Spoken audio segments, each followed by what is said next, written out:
as I don't know, just 11 p.m. and here I am drinking coffee like a little silly and booting up Phantasy Star Zero for the Nintendo DS. If anyone's out there, then that's on you. Probably on me as well, but it's on you.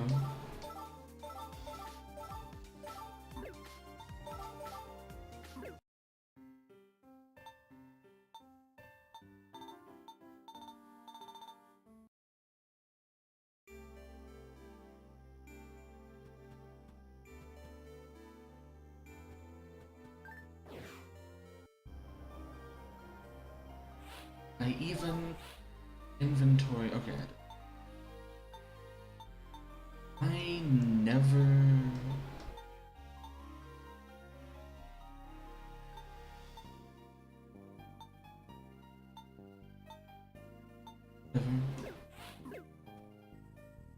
I guess I'll go back and put it away. Okay.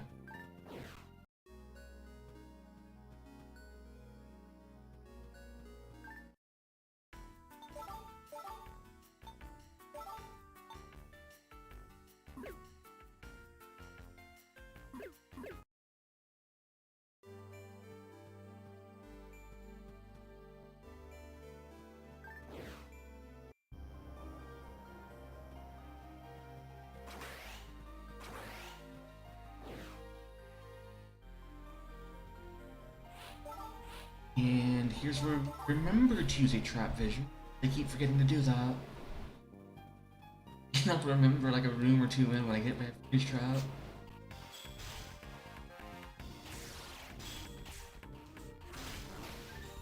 Oh, I need to set them to safety first as well. Not in a moment.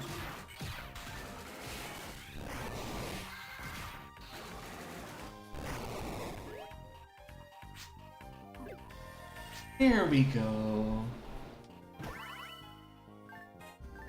Play this game and not think about it.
Steam resources.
I did hit it.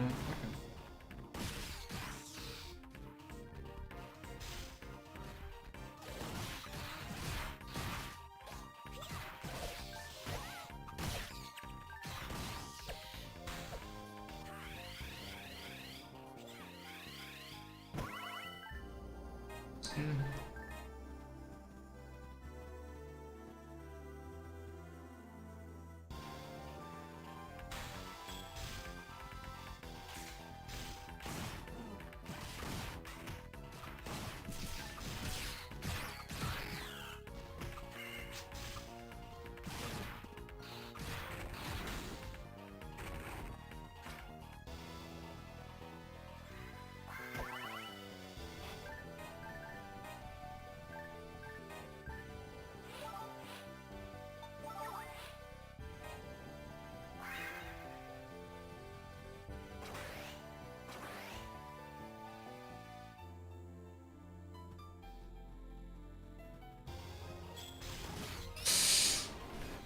Well, I have a little more caffeine in me than I should right now. That's really all there is to say on the matter.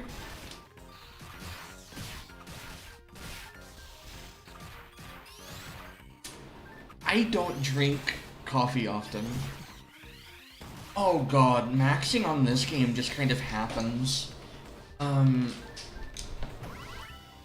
Zero, the max is only 100. And I don't have a max, but it's just like a playtime thing. I really don't know. Like, I only really play Eternal Tower, and Eternal Tower experience is kind of falls until like 70 out of 100. If I finish out this entire run, I'll be over like, I'll be like halfway into 90. Close to 100, so whatever.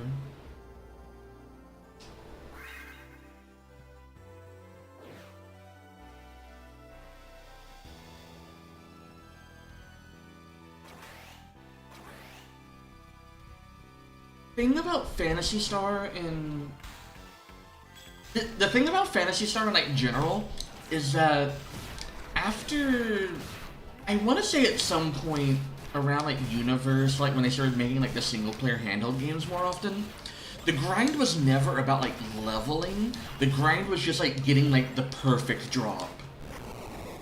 Because especially in this game, like, when an item drops, it has like a random element and then like random stats and a random photon art. So if you want to get like a really, really good item, you have to just keep going for it unless it's one of those that always has like a specific thing. Like this Rouge Pulse, like it's nowhere near perfect. There's a lot of room to improve on it, but it had a level 4 element and a good photon art, so I'm just using it. Like, as far as just like a game to just like sit down and just like play when you're bored, pretty good. Every now and then I just find myself just opening just a run of Eternal Tower and just hammering it out. It's just, you fight some enemies and you get some loot, and sometimes it's good. And sometimes it's just trash like that. Yeah, it's just like PSO. I like the itemization in this game way more than Phantasy Star Online, but that's just a me thing. I like the photon art randomization. It can brick a weapon with good stats but no photon art, but if you get a weapon with like a photon art you like, then you can just use it, and then you can keep going until you get it again with like the stats you want.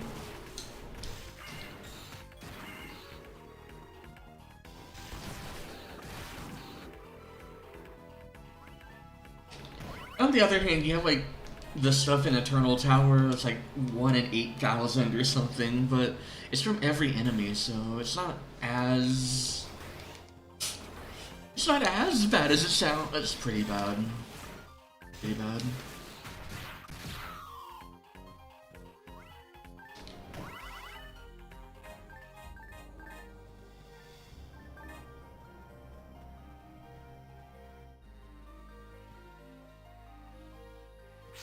Oh.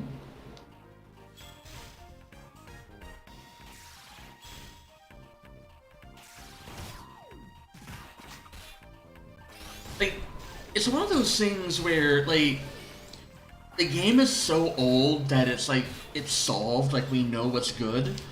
But you can just get really funny stuff. Yeah, you'll find something cool. It's just that, like, it's not always gonna be, like, something good, if that makes sense.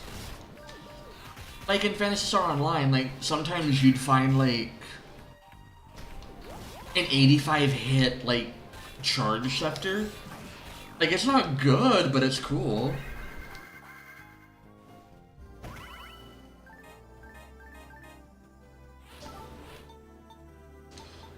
I call them water cooler games in the sense that they're just, like, they're just something that you hang out with, like, with people you know, or just kind of, like, chilling. And then something really funny happens, and you all just have a laugh about it. That was kind of the charm when, like, I had, like, one friend I'd always, like, farm chainsaws with, because he just liked chainsawed in PSO. And we'd just be running an endless nightmare, too, for, like, hours at a time. It wasn't because it was, like, interesting or anything, it's just every now and then we just got a chainsaw. Every now and then we'd just find something and it would be funny. Or, like, an enemy would just break its AI and, like, run forward early and smack someone, or I'd let a Lily fire Megat or something.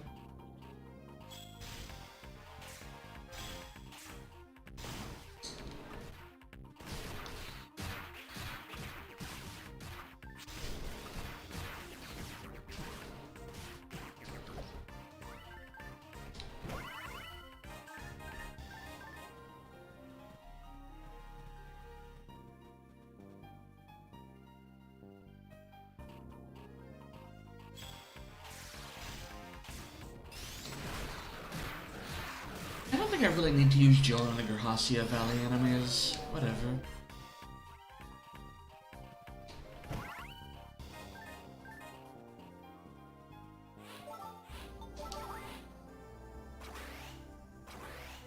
Dorothy PSO. No!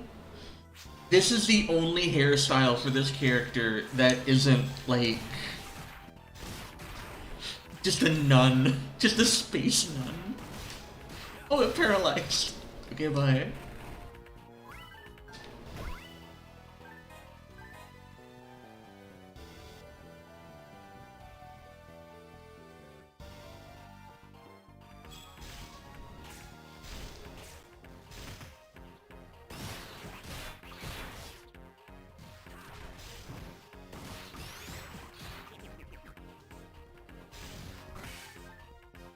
That was inconvenient.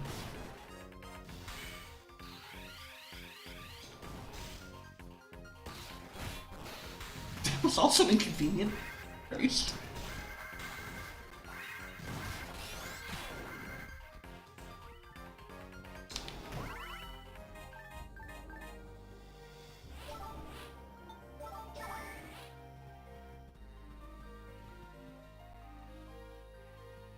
We're already on floor 4, I think, and yeah, that was already floor 4, and there's already nonsense.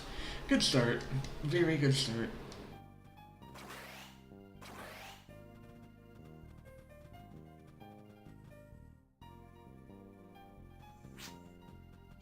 Ah, Dark Shrine.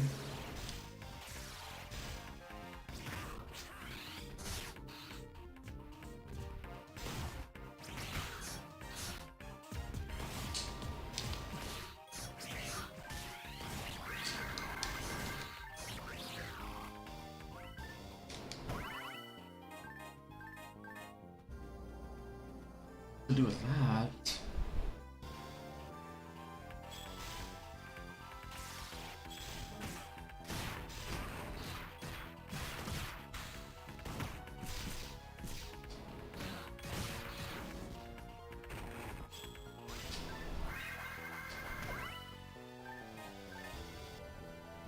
Two daggering, dude.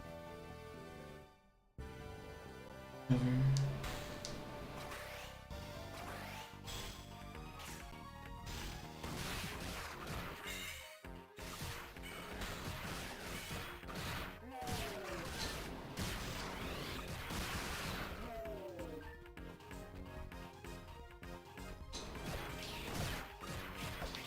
Oh, there's another one over there. I didn't even notice it.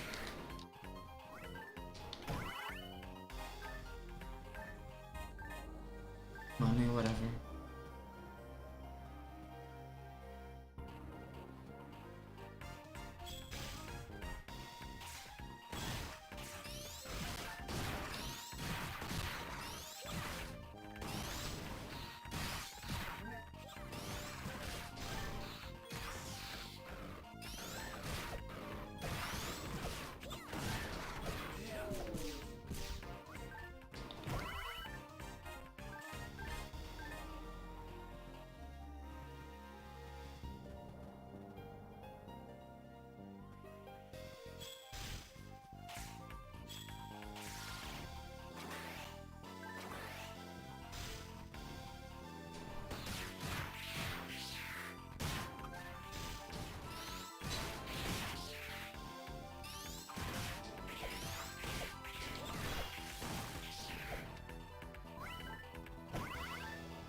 I want them to like make like just give us more Phantasy Star Zero stuff. Like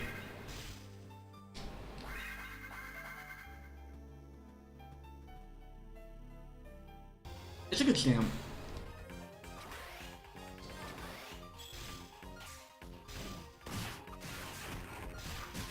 I need to actually play Bouncer again so I can play my Momoka character and actually use the stamp more. I woke up and chose Vishmal's machine gun, so here we...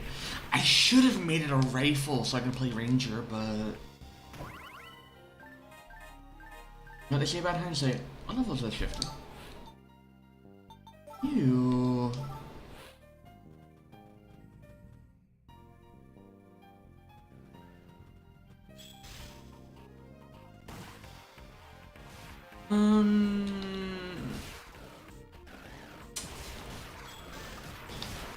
So, my opinion on that is probably, but also I really don't want to like talk about like anything data mined. I want to go by terms of service, especially because I'm going to be working on some things with someone else, so we're gonna have the watchful eye of Sega over us, so I gotta behave, I gotta be a good girl.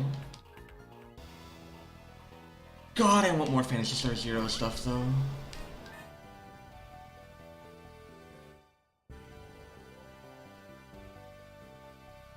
Okay, I'll swap weapons for that.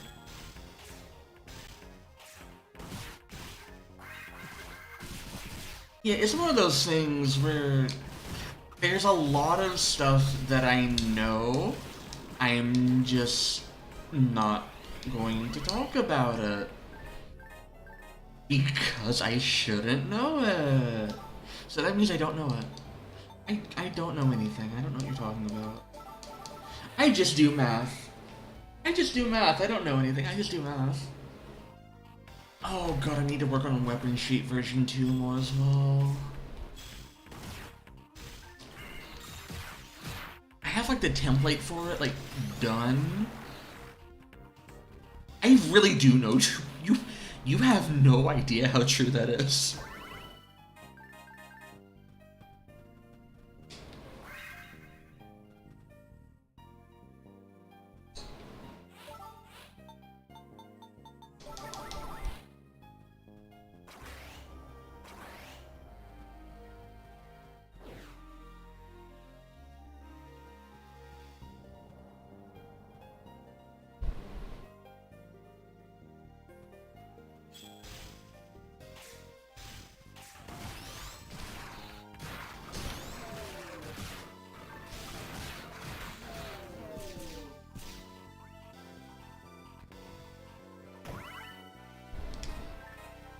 HP material... annoying.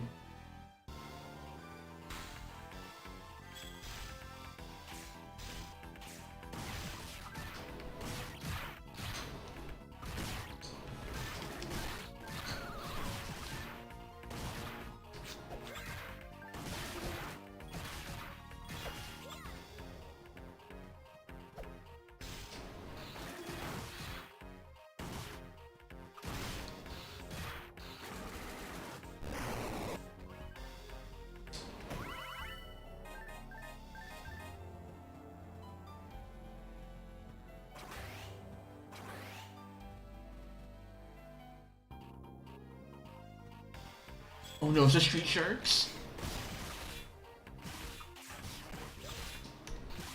We should put these guys in New Genesis.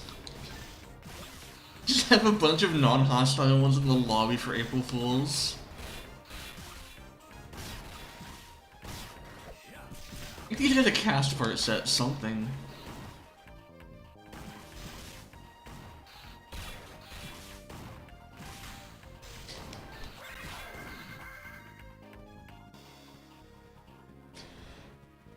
It is a miracle that this game runs.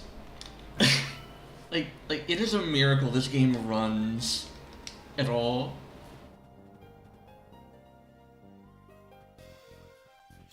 Like, I need to stress, this is a multiplayer 3D action game on the Nintendo DS that had online multiplayer. Like, how did this game function? You know?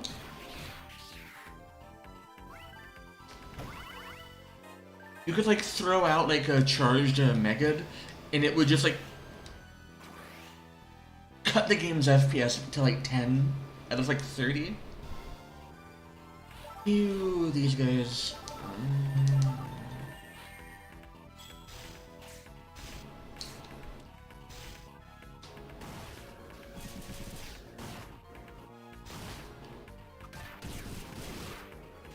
Yeah, no, this game had online. This game had like, it has online because there's the. It looks. It's just the fact that I am playing it kind of slowly. Like I'm not doing like the crazy like mobbing stuff you can do, but. It's just like a miracle to me that a lot of the games that were on the DS like ran. But I also skipped the DS and I went straight to the 3DS, so what do I know?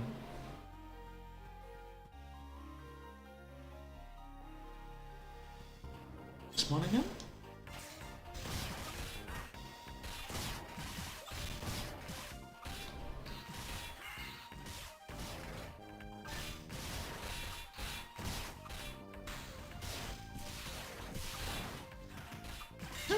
Actually, wasn't Crystal Chronicles that game where you had like the one person? It was like basically like a map-wide like defense mission kind of thing, where you had one guy like being a crystal keeper to like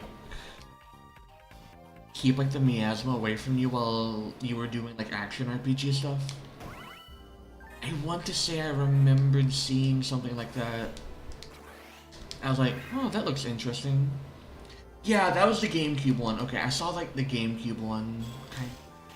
I thought it was interesting, but I just didn't have the opportunity to look at it.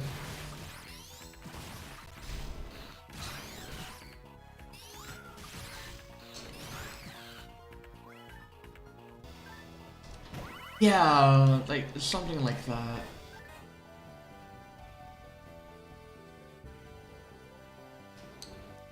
Like if you can't enforce it, oh, these guys, these guys, these guys.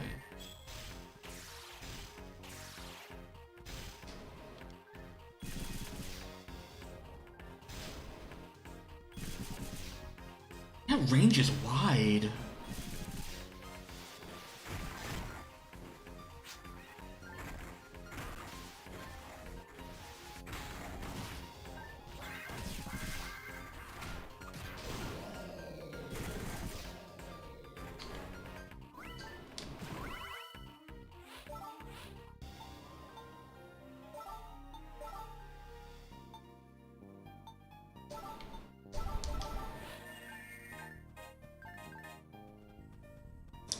You don't have to miss it. You can play it right now. There's even like online has been preserved for this game. There is a server replacement for the online functions. You can play it right now.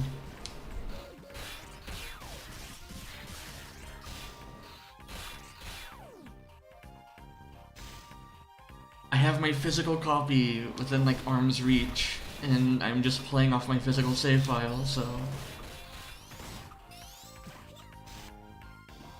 I picked up this game at a GameStop for $5. I have no idea how much it would be now. I gotta use it at a GameStop. I could probably flip it for like 500 or something at this point, who knows.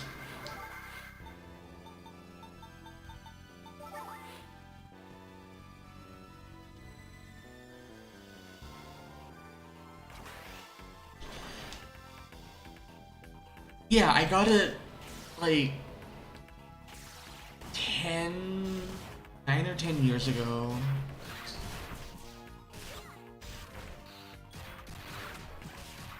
Yeah, this was back before like Phantasy Star was in the public conscious.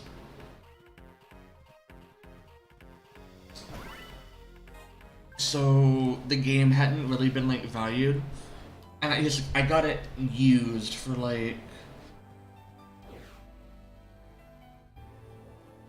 $5 or $6, something like that. Yeah, no, there's a Discord for the game. I've even been contributing to it. Like, I helped with researching like drop rates and stuff. And one of my friends helped like parse it. We have a like table for like the drop rates for the highest difficulty, but we just haven't parsed the lower difficulties because we're lazy. We're gonna have to do so at some point anyway for the preservation, like the Esper Mansion wiki. We're gonna have to do it for that at some point, but we already kind of know how to do it, so whatever.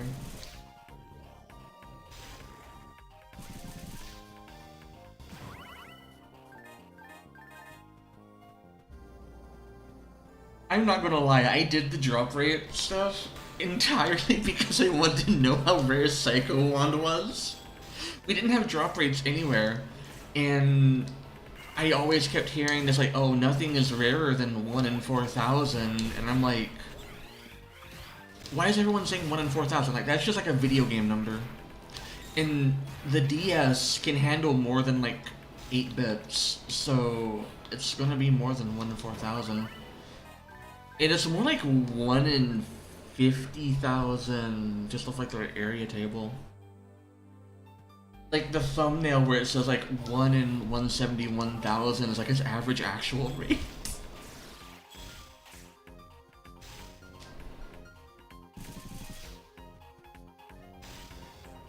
I didn't disposition that, but that's not good either.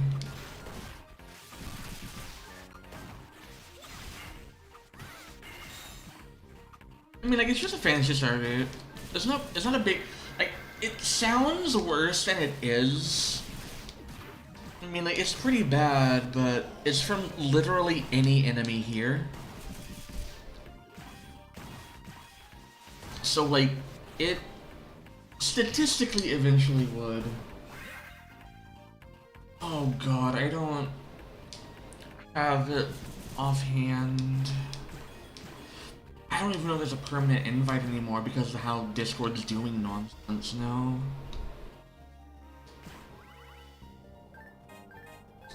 Yeah, like, literally any enemy can drop it. It's not like how it was like Delbiter. If you...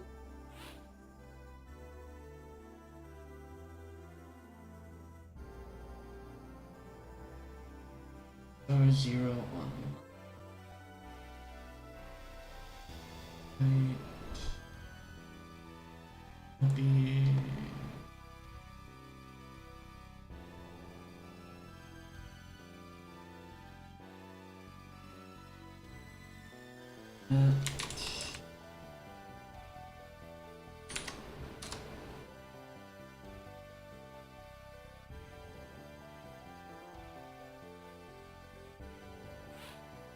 Let me know whenever you click that so I can actually, like, delete it.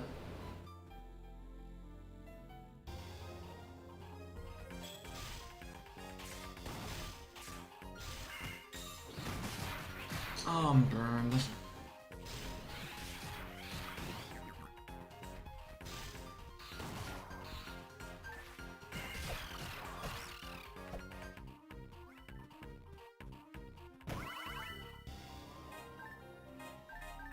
Do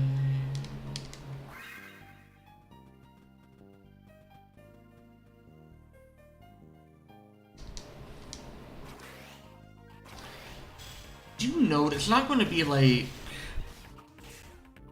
Affinia active because this is still like a niche like DS game, but this is where like the core.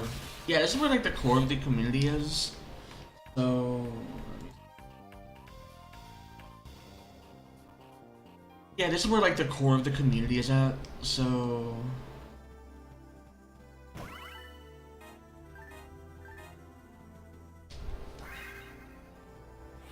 8 or 9. Okay.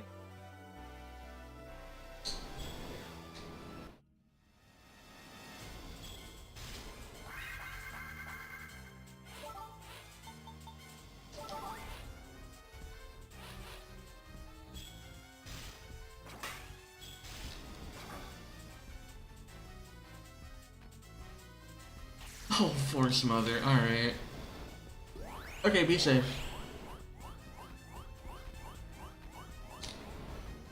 And this is where the full weight hits me.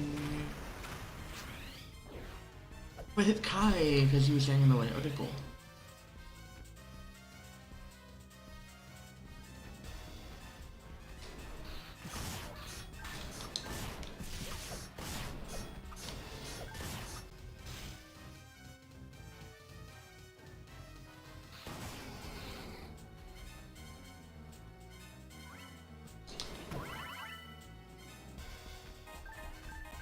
Oh boy, another 7-star weapon with no element and no photon art.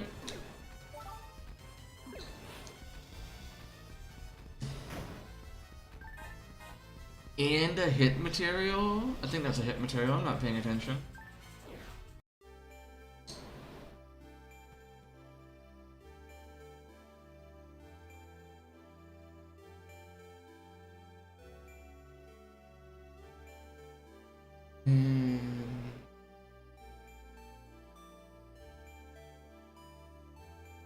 The player site for New Genesis. Need to check that real quick.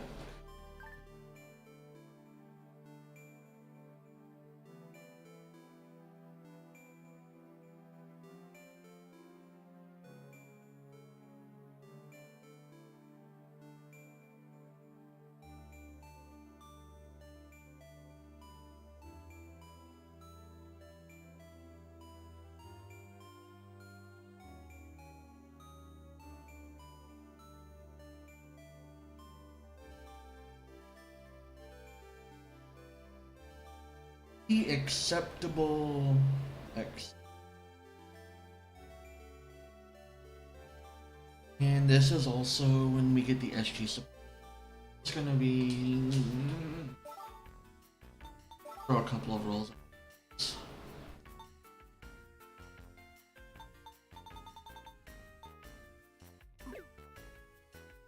Was Psycho Pond? Is the W silent? Is it just Psycho Pand?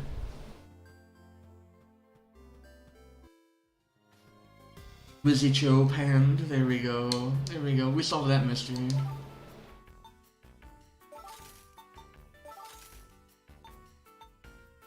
Seda level 3. Okay, buddy.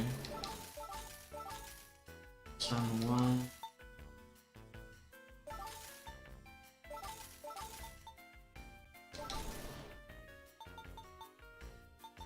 Don't know why I still have this, but probably for a reason, so I'll just hold on to it.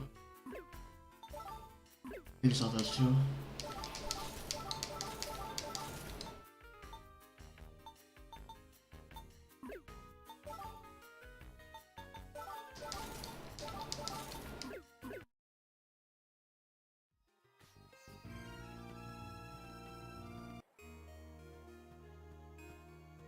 Okay, so according to the stream timer, it only took 30 minutes for the first 10 floors of Eternal Tower.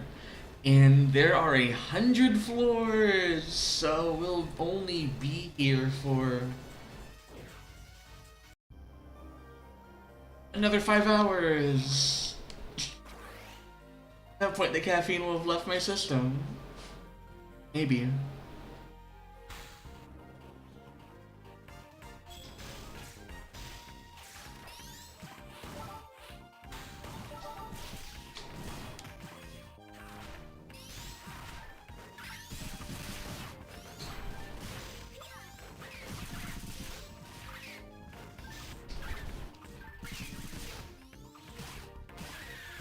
Yes, actually, this is the game Axion is from. This is the game Axion. This is the game that introduced Gunblades. This is also the game that Relic Tartarus is from.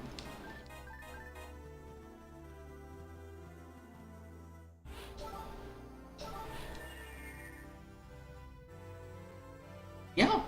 This is the game that Relic Axion and Relic Tartarus are from.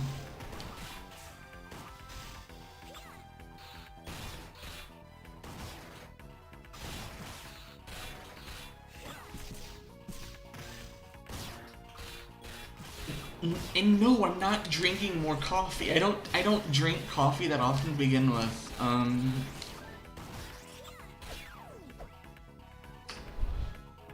So my thing is, I really like peppermint.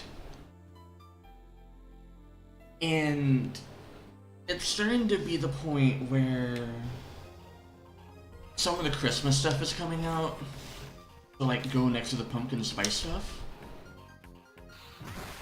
Oh! Why did I do that?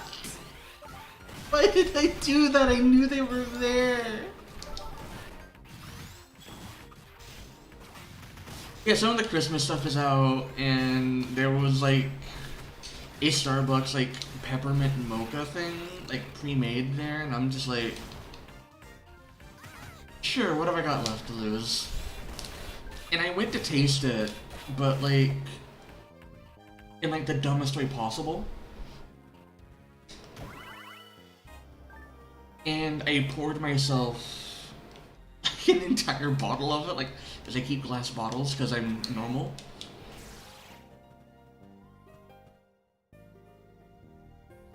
Like, it was decent. That was also like an entire serving of coffee, so that was like an extra like 100 milligrams of caffeine I didn't need today.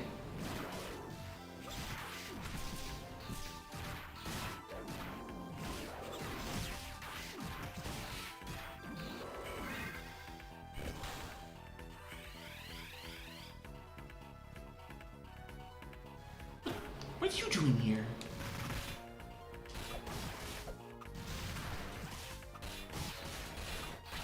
Gunblades in this game also have Earth Bullet, which is like the coolest photon art in like the series. You like drag the blade across the ground and like kicks up explosions and stuff. It is absolutely cracked as well, and I can't use it. I'm a force. But yeah. Kai's weapon technically has it, but he doesn't use photon arcs in this AI pattern. He just uses like the spread shot, so.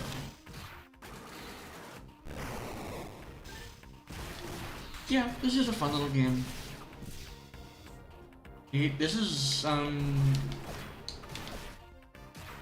This is my character from my physical cartridge. I took my physical cartridge and I dumped my save file. Isn't this thing rare? This thing has 48 hit? Why? Why can't I use this? Why can't I use this? Are you ready for the machine gun photon art cool style? Cool style.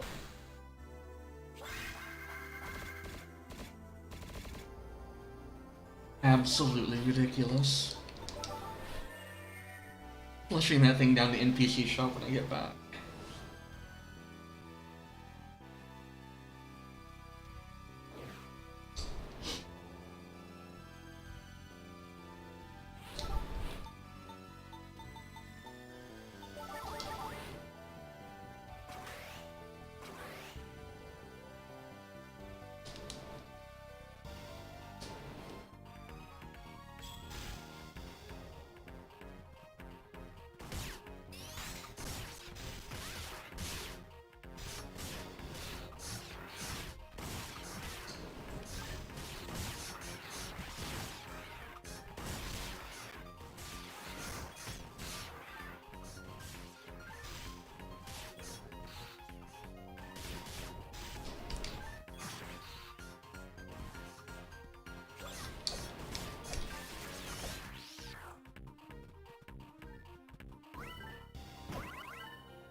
going to.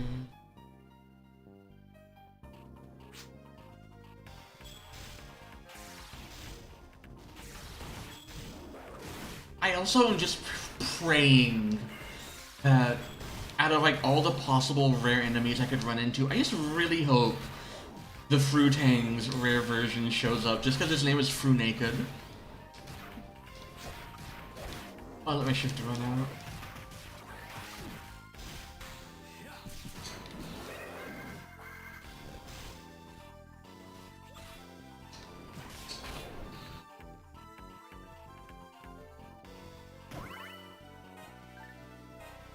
The material.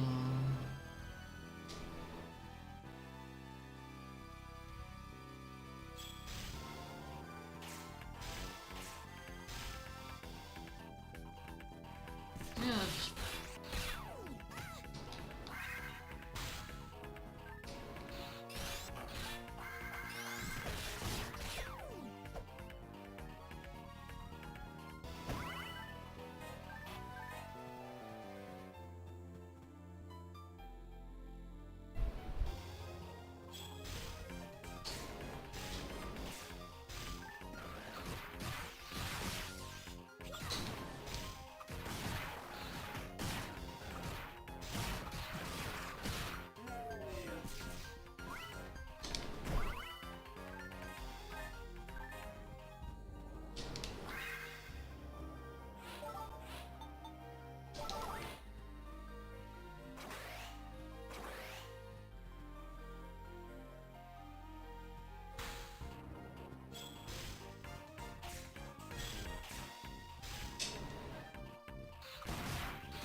I'm paralyzed? Convenient. Inconvenient. And I was just about to use my... What a game.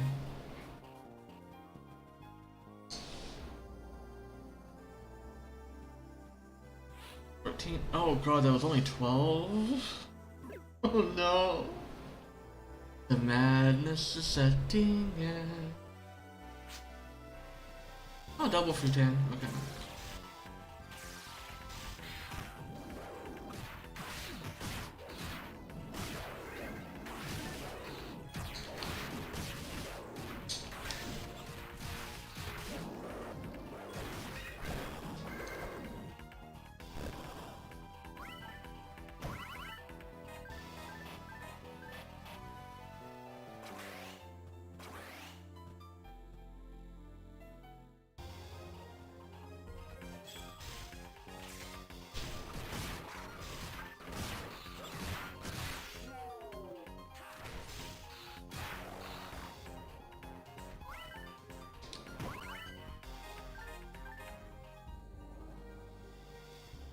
Thinking about it, I think this was also the game that introduced the dodge roll.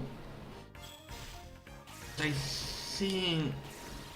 Yeah, this is before Phantasy Star Portable, so...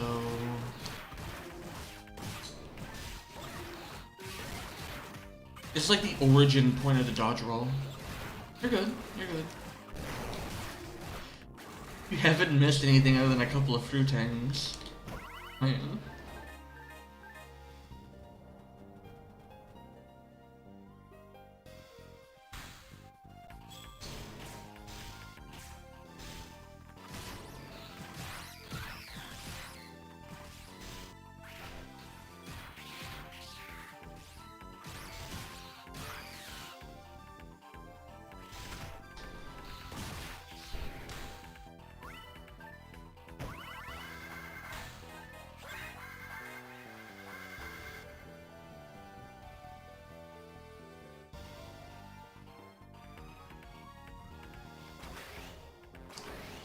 A lot of Gerhasia Valley runes.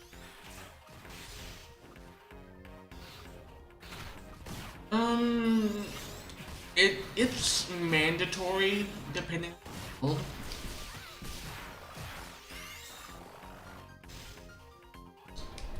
So the thing is, I I'm kind of flea tanking on a force, so I don't have room for the dodge roll.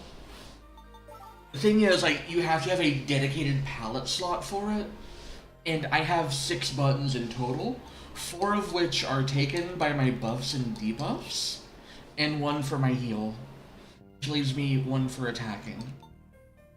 If I didn't have all of these, I'd have room for the dodge roll, but it's more like...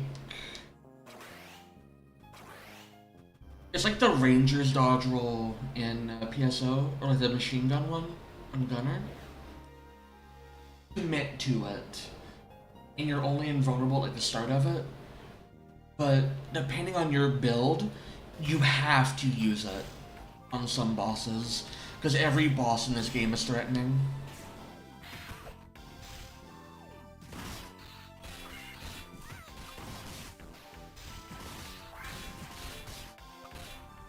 I say this as someone who doesn't fight a lot of bosses, though.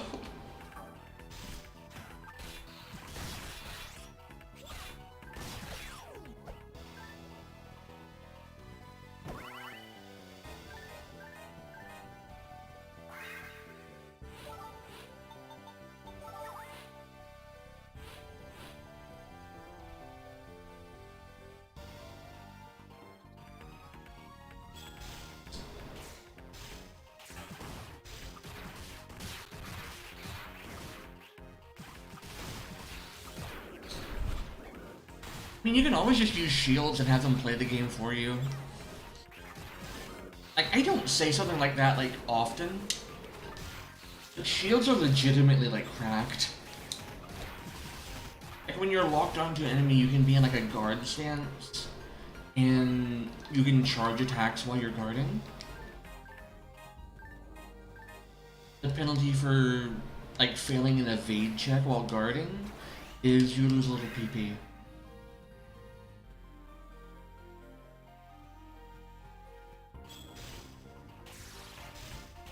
However, like, as I said, I'm also, like, flea tanking on a force, so your mileage may vary and you should learn to dodge roll anyway. And I will need to learn to dodge roll myself if I ever play a character that's moderately harder than this.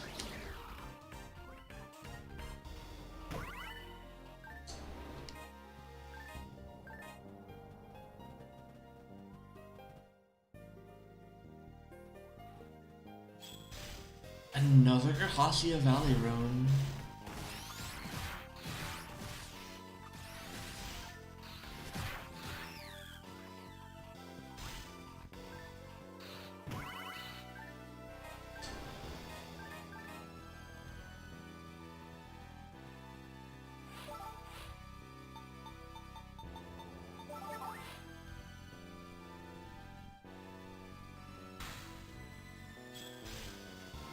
Grahacia Valley rune.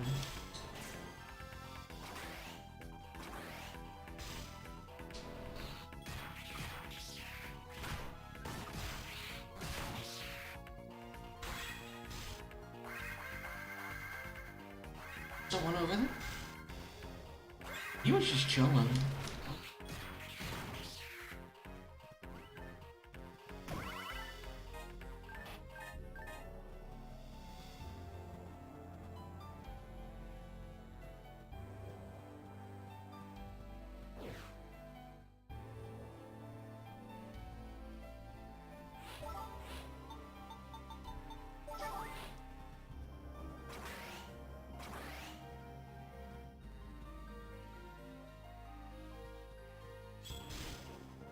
That's Oblivion.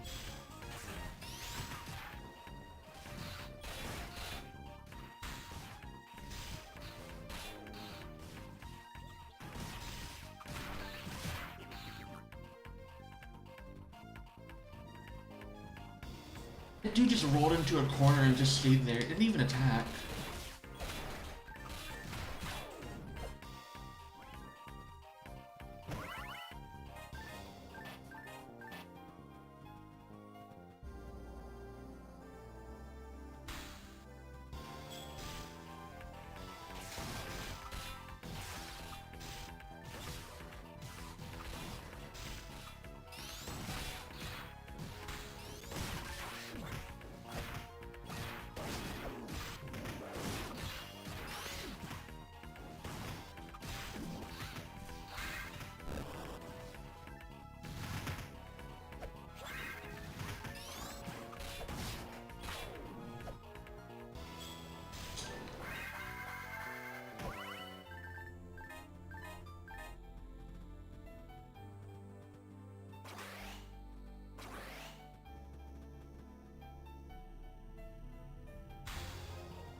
I'm a car in ruins.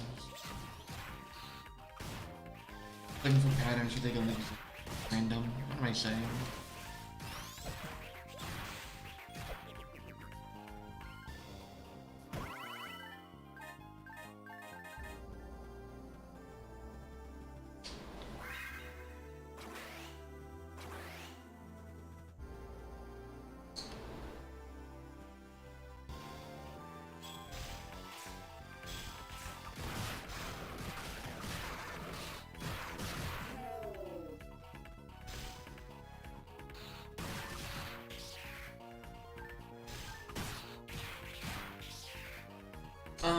It's right here.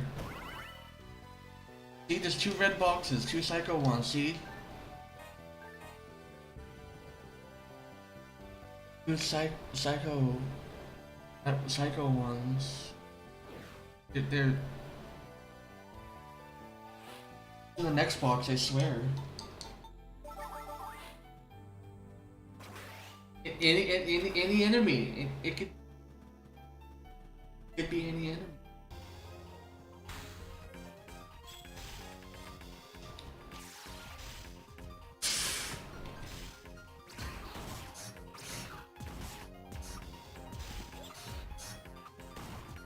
Oh, that guy walked up to the... He hit me. He failed his... I failed an evade check. It succeeded in accuracy. This is... absolutely dreadful.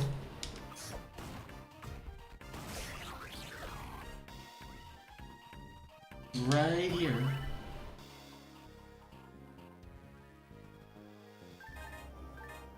Right there.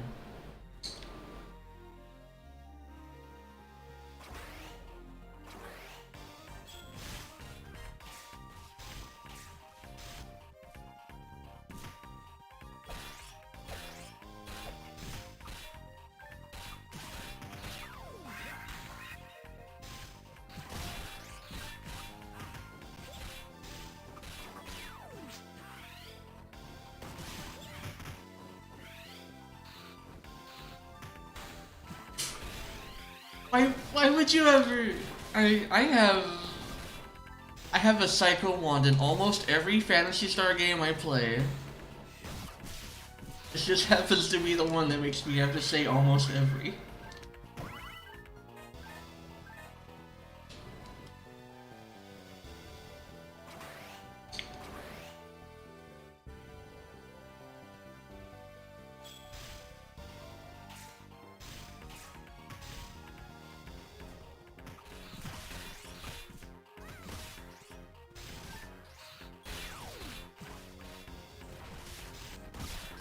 In my defense though, this room has 4 different 1 in 176,000 chances to drop that.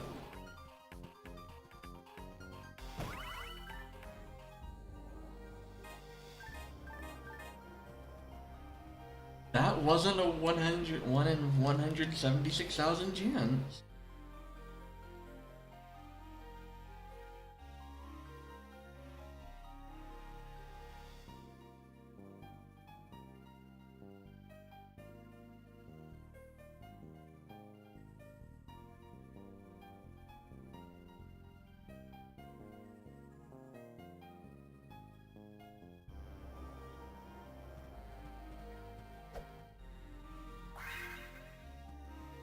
Let's see what's in this room. It's these idiots! It's these guys! The Barda boys.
This isn't the second one, it's Grant's level 11.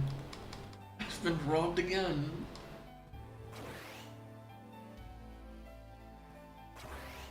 What do you mean? Rare items are rare.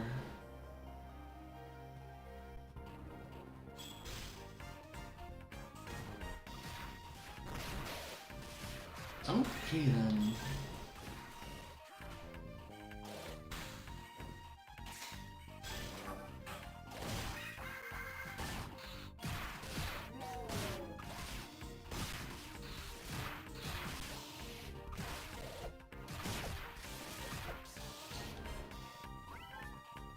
Oh, the drop rates are so bad. Sega better fix their drop rates or I'm not going to continue paying for my Wi-Fi connection to play Phantasy Star Zero online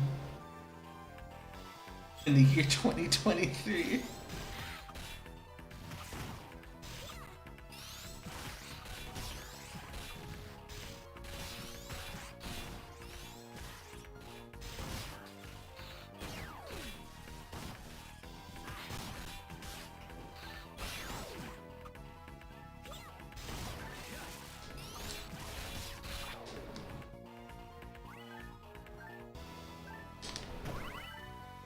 It is so funny to me that people will like complain that Tissot is rare when they played like nothing but dailies and they ran back to the player shops.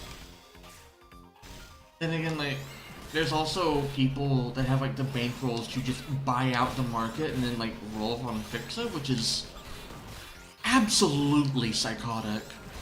I don't know. I'm just a Verschmells gamer.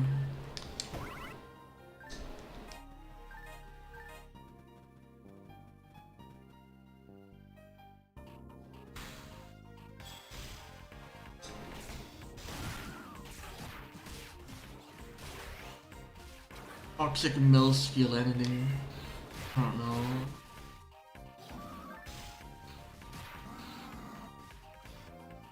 Hey, rabbit.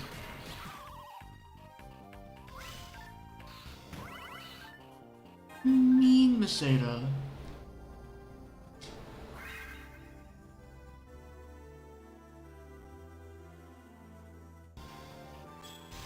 Yes, Gerhasia Valley again.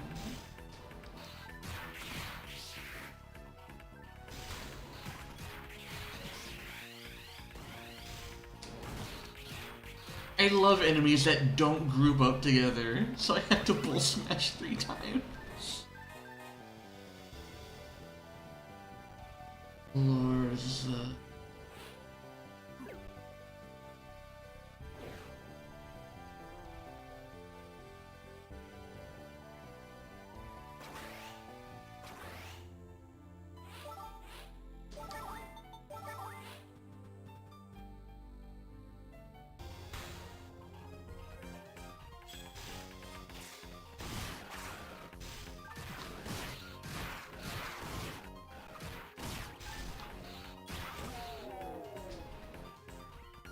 I haven't seen Booma Origins in a while. Yar.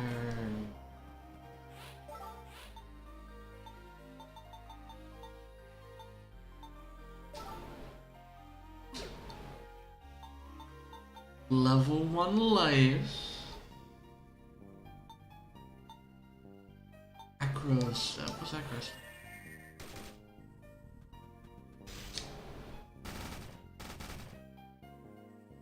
That's horrible. Is that like a boss? He fight.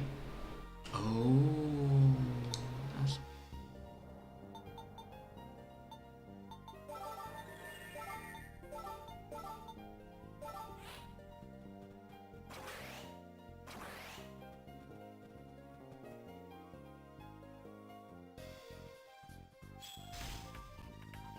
Hey, rabbit room. Is that a problem?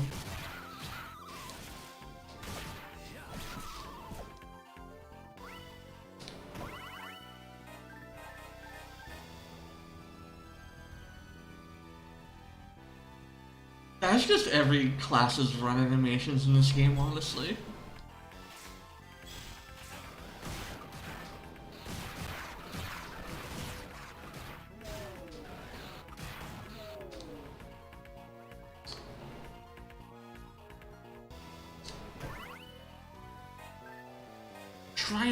It's useless! I love that. Eat hot dog water weapon. But it funds my weapon, so I don't care.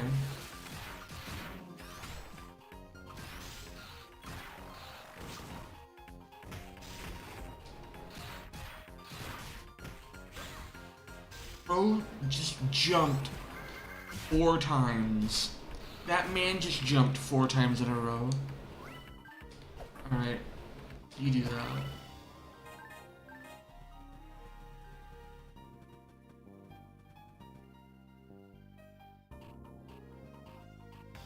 Sometimes.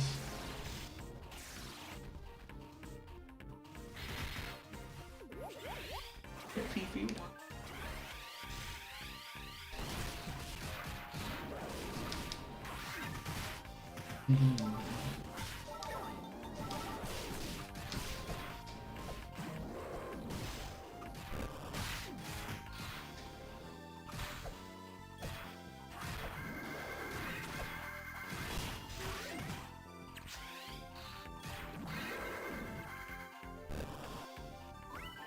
He just dodge rolled for no reason. What did he do?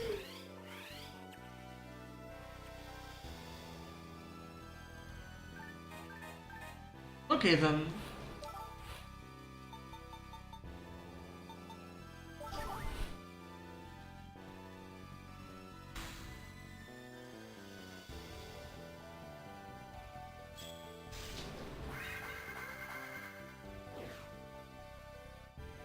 It should be 19. Yeah, this is the last floor set that has this song, so hope you liked it. This is going away soon.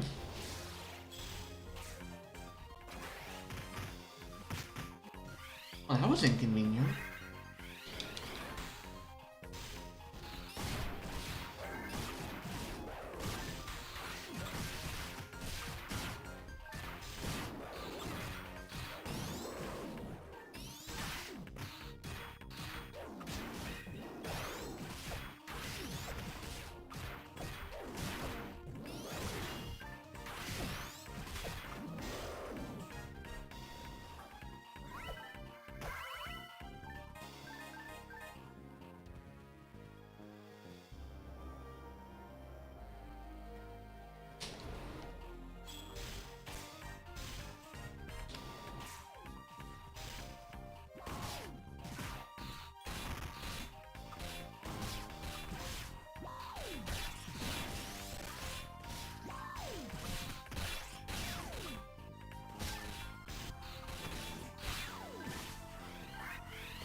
It was in this treasure box.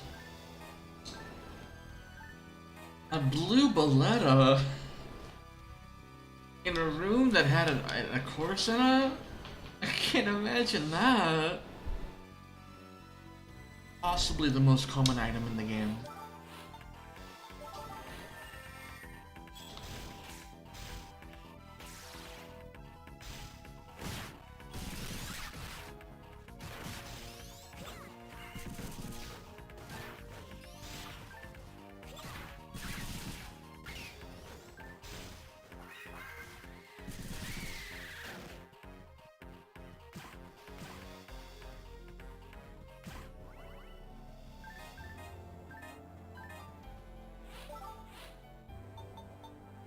I'm just now remembered this game was considered revolutionary for Phantasy Star because not only did this game introduce the dodge roll, but it also introduced the lock-on.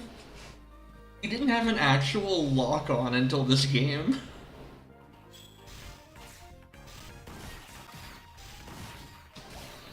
It had lock-on and like lock-on strafing.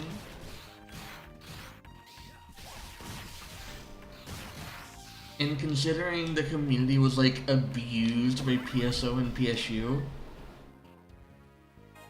yeah, this is the first. This game introduced blocking. It gave.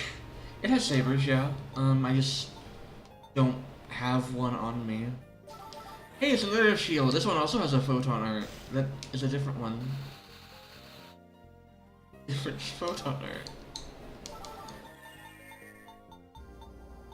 It has basically all the like standard Phantasy Star weapons.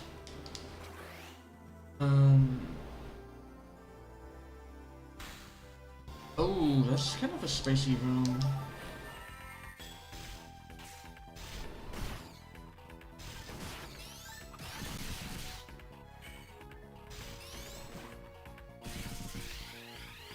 Oh, that's great to hear. Also, I mean, in fairness, it's been a while since I've been like streaming. It's been a while since I've been streaming. Like, a lot has happened in the last few months of my life. If you couldn't like tell from how echoey this sounds. Okay, so the long and short of it is that I've moved and I've gone through like 2 different jobs since the last time I've streamed. I haven't moved far, but I've moved.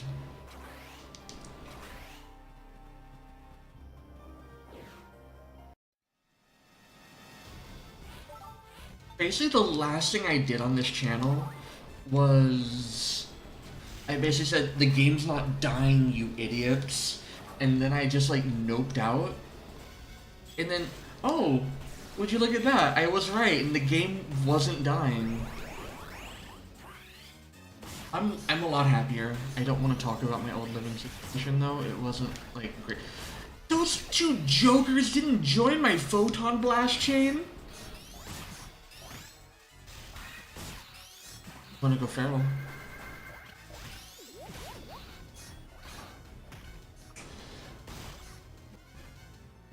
Really, like the biggest change. Okay, so I'm saying this like flat. There's been like a noticeable drop in like community like quality ever since like Headline Plus stopped. And that's kind of why Juf and I are doing the Headline Minus thing tomorrow. And to like pass on the torch and kind of keep that energy going. I don't think I've actually mentioned that here, but we are going to be doing the Headline thing. And we're going to be doing it on Twitch. And yeah, we're gonna be doing like a Headline Plus kind of thing, but it's gonna be we're calling it Headline Minus. And I said the joke is because we can't give out fritters. Like it's literally the Headline Plus format where we will have like our like avatars like just talking about headline and community stuff. And we're doing cotton ball suit avatars instead of nappy suit avatars.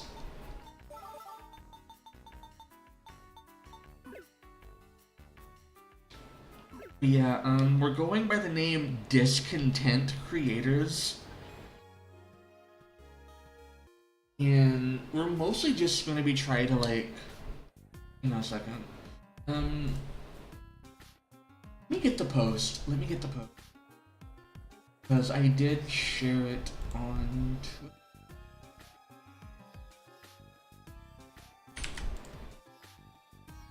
This is the post about it. It has all this like the stuff you need.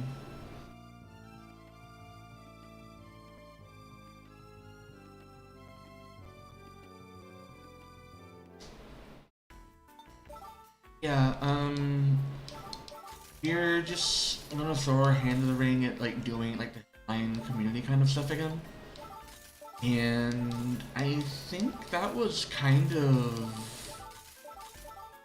That's something the community's been missing, and it should go fine. It's like, all memes aside, we have a lot of experience in this game's update cycle. We both played JP, so we can give a lot of like introspective on it. And we're not like, it's not like an official Sega thing, so we can kind of say a little bit more, but not like a lot more. This one didn't have like year previews on it, so we can't talk about that. But on ones where we see like item stats and things like that, we'll have like a little like corner where I talk about it and stuff like that. I've also heard that because it's like a team effort, since we're both a part of it, if we get official creator like requirements, then we will both be a part of the program. So that's kind of why I'm trying to talk without swearing every other word.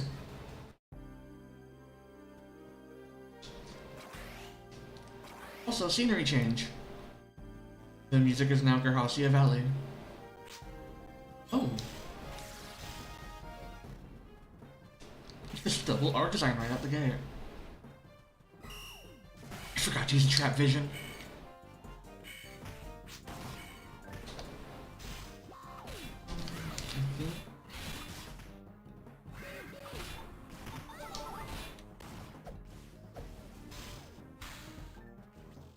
So after like 20 floors of like no mechanics whatsoever, every 20 floors they add another gimmick to the area, enemies get higher stats, and it changes the scenery.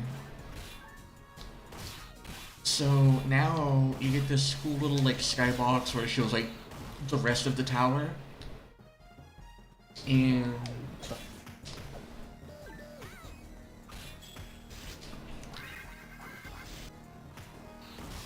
I don't think we will ever see anything like Eternal Tower quite again.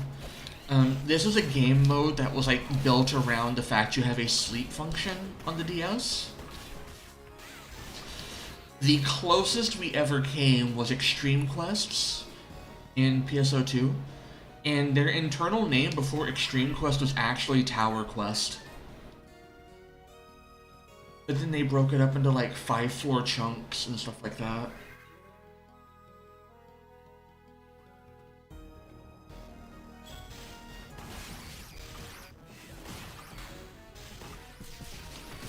Like when Extreme Quests were first data mined, they were internally called Tower, and we thought it was going to be like a direct reference to Phantasy Star Universe, or not Zero.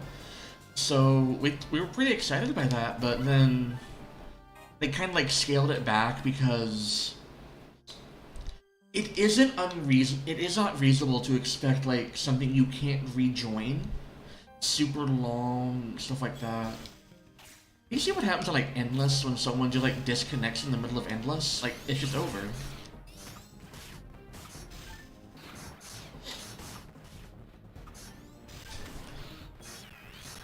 They changed it to be like 5 floors at a time, and stuff like that.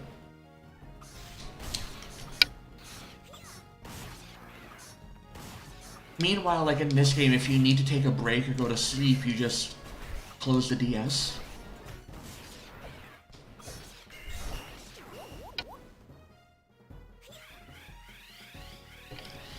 Like, it's not just like making games, but it's also like live service, like online only games are so different to make content for. Like, the quest I'm playing right now literally does not exist in multiplayer because at that point you have to have like multiple people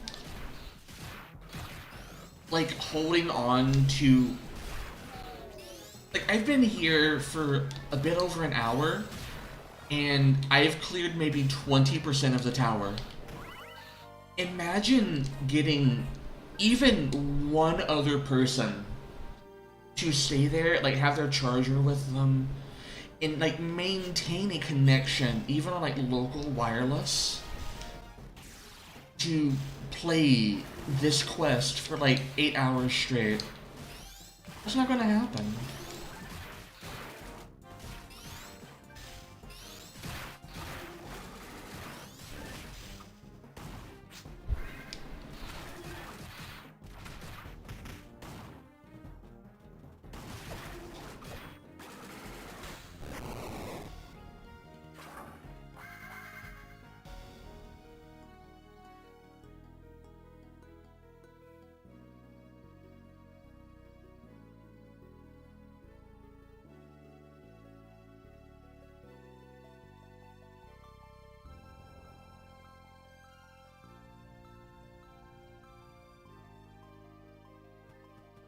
Yeah, I mean, like, don't get me wrong, like, if it wasn't like 100 floors, yeah, sure, but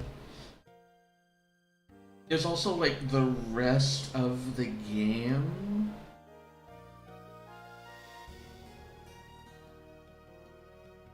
Also, like, checking on something.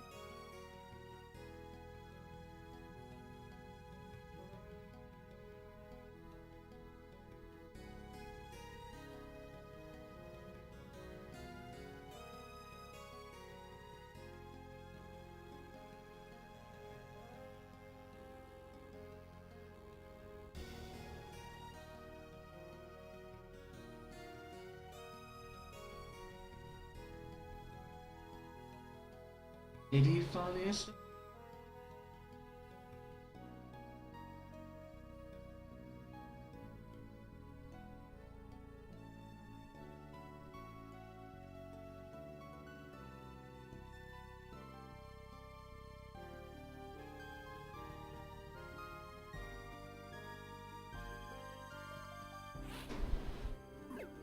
And that's only 21.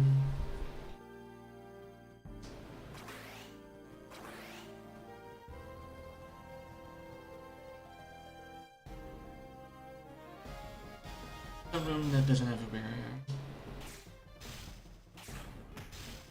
I'm not like skipping rooms because I care about area drops, but 1 out of like every 5 rooms just won't be locked and you can just like walk past the spawn and just leave.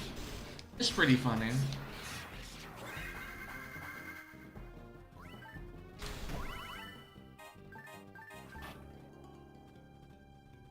If you're like running it to get to the end boss specifically, then you want to be skipping rooms.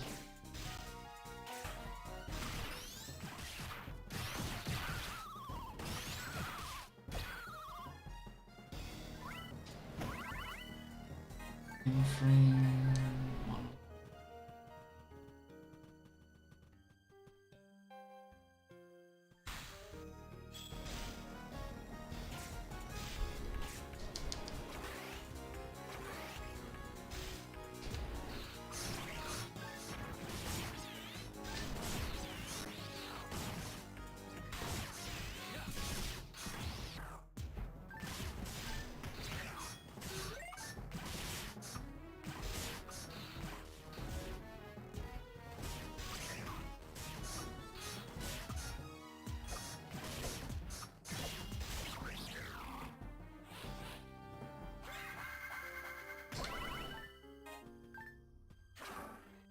Nathaniel Bandy every time.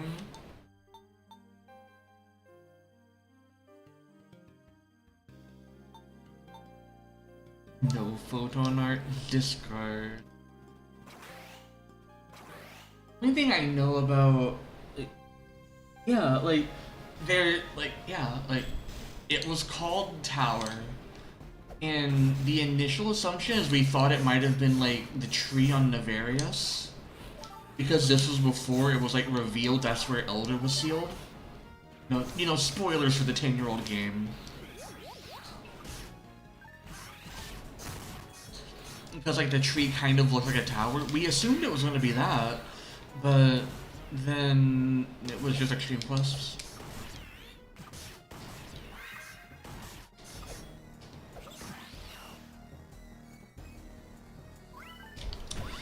I'm going to go out on a limb and assume anyone in here has played Phantasy Star Online 2 or PC, and literally every console under the sun at this point.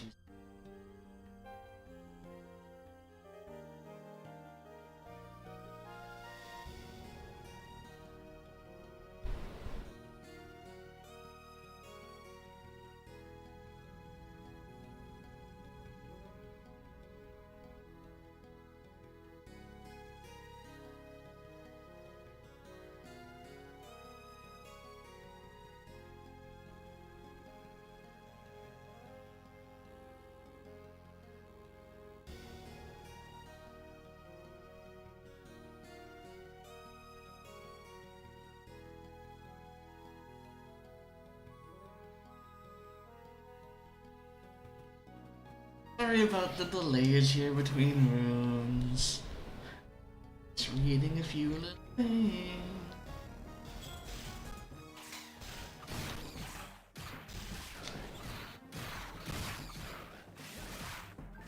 Yeah, no, like, a lot of the issues with, like, PSO2 and New Genesis, honestly, is because it's a live service game.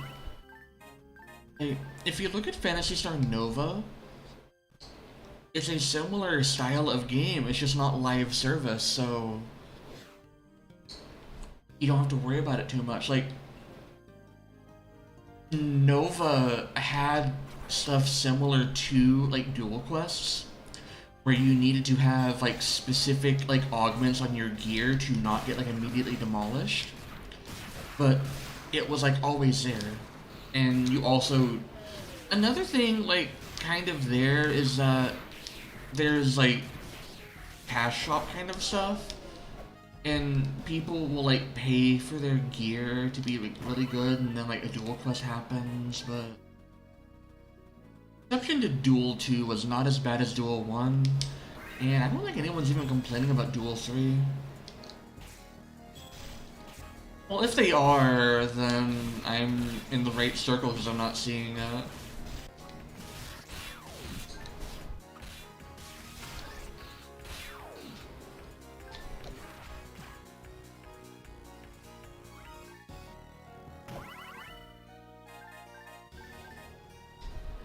My entire problem with Duel was that for like the first week of Duel 1, the augments were all completely time gated.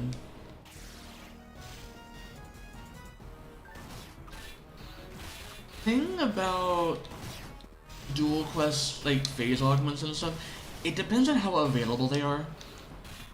Because it's not difficult to just like upgrade an Ajax to like plus 50 and put 5 dual augments on it and call it a day.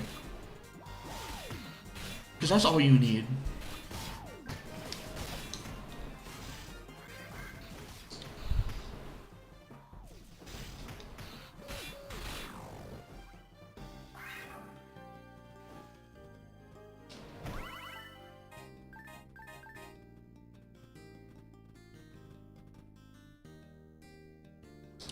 Like, as long as the augments are easy to get and they don't feel like they're like event gear, then it's whatever.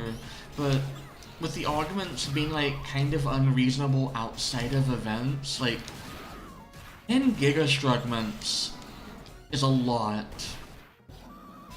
It's a lot. But it's not as bad now. We have to see how Retem plays out.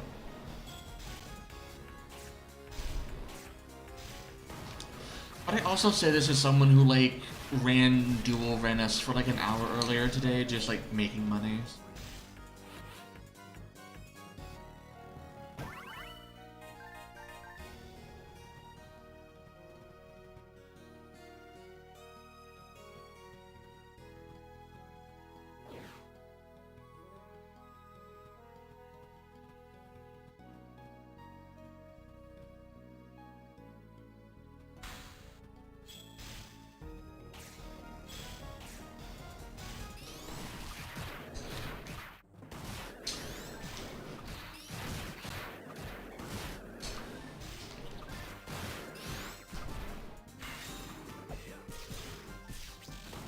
I should start like streaming New Genesis again as well.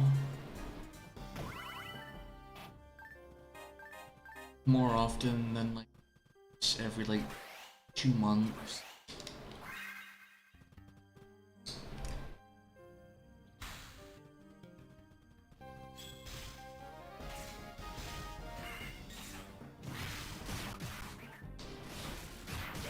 Bro, people will like talk up and down about how like PSO was better, but they'll be saying it through like everyone has played a different version of PSO.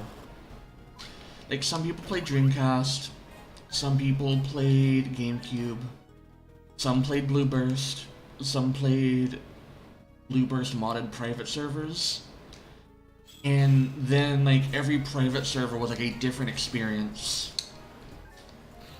Some people played legit GameCube, some people played hack Dreamcast. People will talk about like unique items that they never had like legitimate copies of because something like Spread Needle was like 1 in 1,000 still. And this even like having a Spread Needle alone was rare.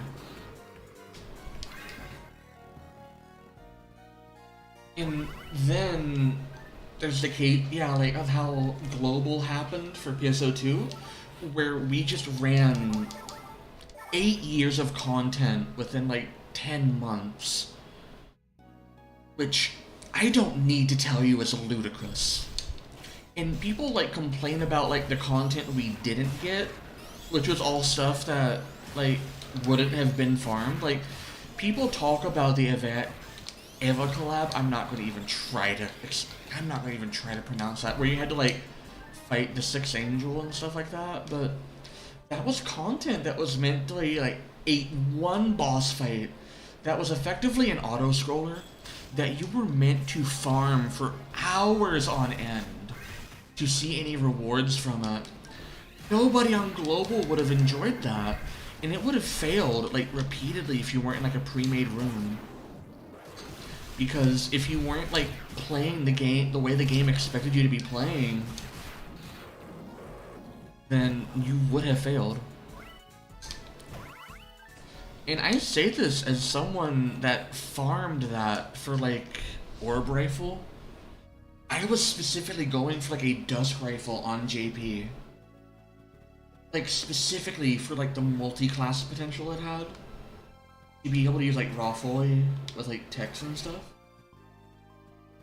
But like all the things that we didn't get wouldn't have been like appreciated on Global past like the initial like cosmetic oohs and ahs.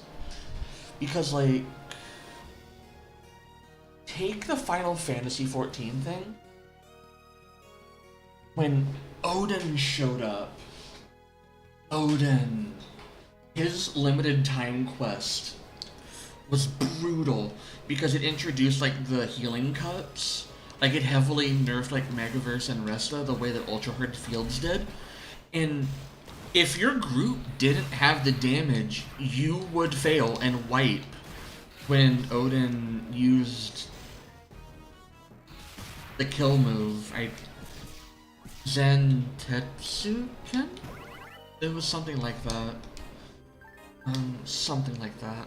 I never played 14. I don't know these. But like, your group would fail, and a fail condition would be if everyone was incapacitated and simultaneously. And you'd have like, you would have cases of like, imagine the elitism on Global complaining about like no expert matching when the quest has like an actual like fail mechanic. Like things like 6th Angel, Odin, it wouldn't have been played or farmed. It's the same reason that BR mining base was trigger only for a while. That quest would have failed. Flat out.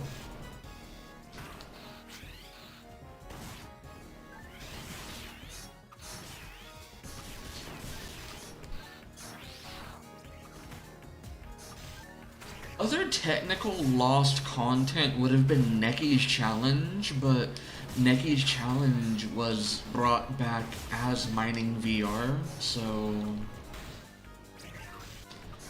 not lost. Remember, does mining VR have the Diabo Agriffis? I know Necky's challenge had one. It was like a pre-nerf Diabo Agriffis, and it was as horrible as it sounds. God, that was where Orbit Rifle came from. We didn't even get Orbit series. So, here's the thing about PSO2. I will say this every time someone like laments how the game is like slow or whatever. The game is still there. You can play it. Like, not like right now because it's like it's in maintenance, but like the game is still there. PSO2 didn't go anywhere. Your friends and the people that you played it with did. And a lot of people that were just like game hopping just left. That's just like the life cycle of these games that are free to play. On like a genuine level,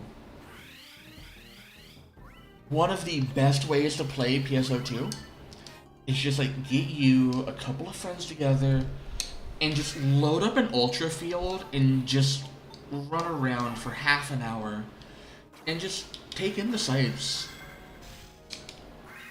Like what Dara does. Dara will just play the game. Like, sometimes it's not about the loot, because at this point, almost every piece of loot in PSO2 is meaningless, because claws weapons exist. We know they're the best. But, like, if you're not going to sit down and enjoy, like, the carnage that can occur during, like, a free field, then you are admittedly contributing to, like, the perception that PSO2 is dead. It's a game where you need to set your own goals and make your own fun, and just making gear that's just good enough and playing bosses like Primordial Darkness or Omega Luther, stuff like that, just with like you and some friends. It doesn't matter if it takes like 10 minutes to clear a boss or 40 minutes to clear a boss, like, it's the same loot at the end of the day. Your clear speed only matters if you want it to matter, or if you're on a strict timer. If you are, like, repeatedly farming something, then you will want to clear it in 21 minutes compared to 27 minutes. You'll want to do that. But if you're just playing around and goofing off, you don't really need to do that. Like this game is objectively dead. The game I am playing right now is objectively dead. The official Nintendo Wi-Fi servers are down. Like, there is no tangible reward. If I had to get a Psycho Wand off this loot crate right here, if this box drops a Psycho Wand, it's meaningless, because to hop online I have to go through a bunch of hoops. But that doesn't matter, because I'm hunting it for myself, and I'm just playing a game to have fun. And it didn't have a Psycho Wand, so it doesn't matter, just go on to the next room. It's about the journey and not quite the destination. And this weird rush to get to like an end game gear state and then not use that gear is really baffling to me. I remember when Skydance first dropped on Global, you had a bunch of people just running Omega Luther for hours on end, not because they needed Skydance for anything in the game. Like, they weren't going to use it for like endless quests. They just wanted to have it so they could say they had it and think they were cooler than someone that didn't have it. And then you had people. I there's a lot of things that I'm gonna say it right now. The community is not bad. Overall, the community is not bad. It's just that the quiet people that are agreeable that you'd like are quiet people, and this kind of overlaps with an earlier thing where there's so much negativity from the same like 10 loud people that some people turn off their area chat, and at that point, like, you've let them win. Because if you turn off area chat, then you can't interact with people. And if you can't interact with people in a game that's this community driven, then you're kind of missing like 3/4 of the game, honestly.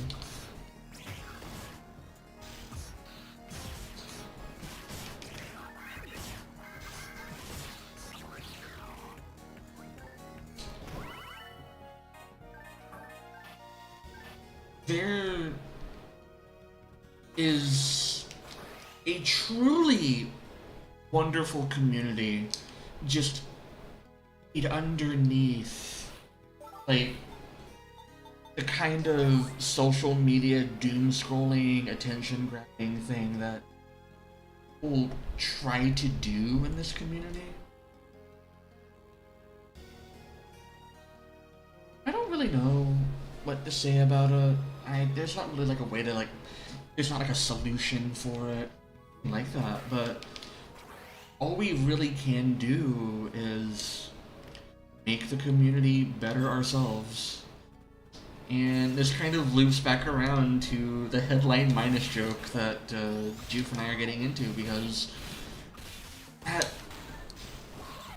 little missing community chunk that we lost from Headline Plus, where we got like a bunch of people together that genuinely enjoyed each other's company, is missing. And without that, then we have is people going on X, formerly Twitter, just complaining.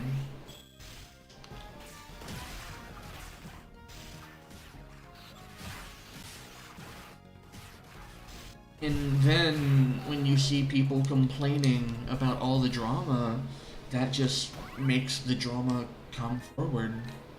That gives the drama more of a platform, and you can't do that. Like, me acknowledging community drama gives community drama like more validity. It's why I don't participate in it, and why I don't like participate in like calling out people usually.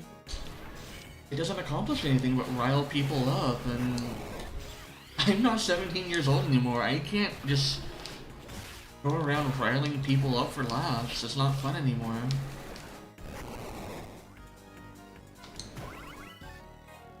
Like, at the end of the day, we're all playing a game with like a bunch of people dressed as like half-naked anime girls waving glow sticks. Like, waving glow sticks at people and like enemies until they like disappear and turn to like items. And then like they turn around like pole dance in like a bikini or something afterwards, and it's just like, why are you complaining in a game like that? Genuinely have to gain.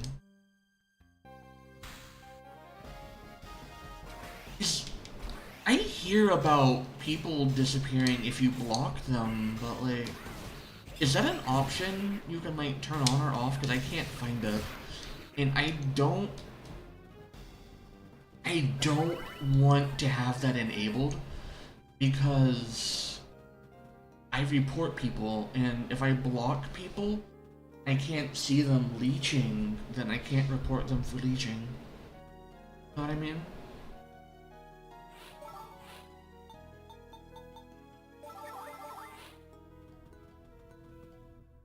no, it's been like that ever since, like, Elder on JP.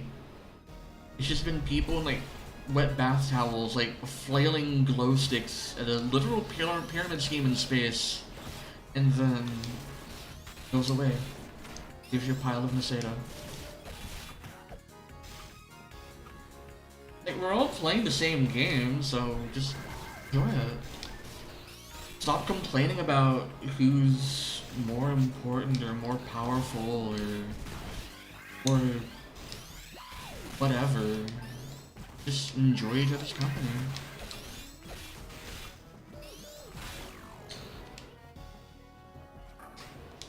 Oh, don't. I love reporting. I'm gonna like flush everything like nice I just said down there. I love reporting people because when I report someone, I know that it's eventually going to just is going to better the community because these people, when they're acting like this, they do get punished. They do get like chat bans. They do get like actual account bans if it's frequent enough. It helps.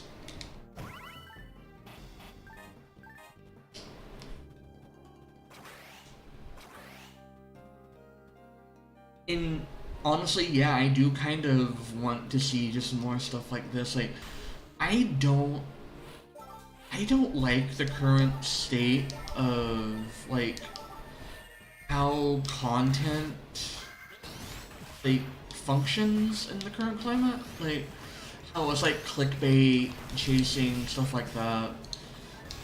I just want to be like informative. I want to be like a positive force. I just don't want people to get scammed. Like, that's why I do the things that I do. Or why I did the things that I did.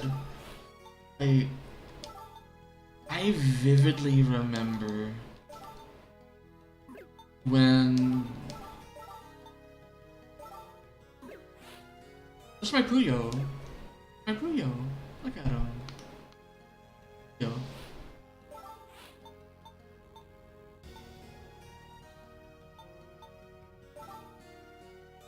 Puyo is a very, very soft mag, and its gelatinous feel can be habit-forming.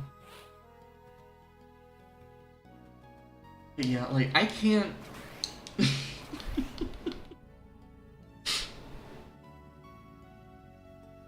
That is the Phantasy Star special.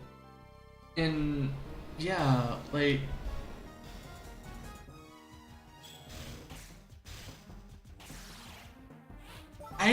my opinion, as far as content creation goes, anybody can like open a news page and read it to you.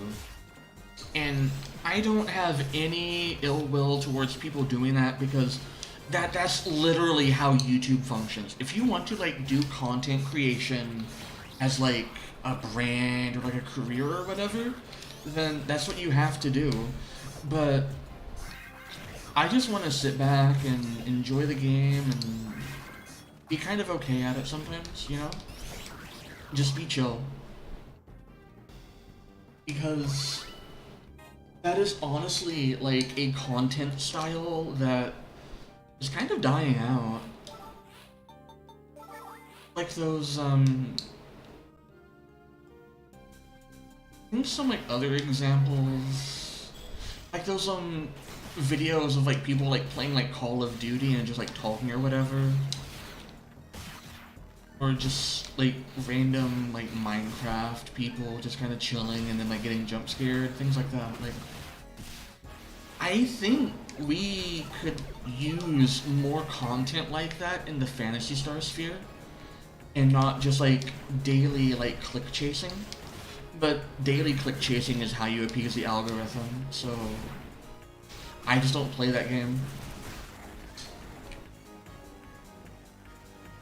Well, see, my secret here is, now that I'm getting involved with, like, the content side again, with, like, the headline minus stuff, that's kind of, like, my, gateway into getting back into just streaming more often. For a while, I was waiting until slowed down a bit, get back to doing it again, because I've been wanting to stream for a while. But then after a while of not streaming, you get used to not streaming. And like one thing leads to another, and then next thing you know, you start going, well, I haven't done it for a while, there's no point doing it, or I won't be noticed, or stuff like that. But that's kind of, you know, that's just how you get like defeated. And there's also like that want to like make like a career out of like content creation and stuff like that. They have to be either really good entertainers or they need to be like god gamers. And thanks, Grants. I personally don't think I fall into either of those, but I'm just here. I'm just playing video games and I just start online. Fantasy Star Zero and Fantasy Star Online 2 New Genesis and all that kind of stuff. I think that not everyone that does like math stuff needs to be like good at the game. They just need to know what they're talking about. I know what I'm talking about when it comes to math. Can I tell you how to play Gunner effectively? No. I'm working on becoming good at the Gunner class myself, but I can't tell you how to play Gunner. Can I tell you how to play Bouncer? No. Do I have a solo clear of Darkfall Solace? No. I'd like to, but I'm not that state right now. But I think right now the current state of New Genesis has just enough content that you can do a different kind of like goal stream every day and it can be like a chill just chatting stream. Like if I wanted to tomorrow after Headline Minus, I could stream like working on farming like Aegis Souls, and I could just be doing nothing but Darkfall's Aegis solos for like 3 hours. But that's fine, because the next day I could stream and I could be fighting. This guy has jumped 4 or 5 jumps?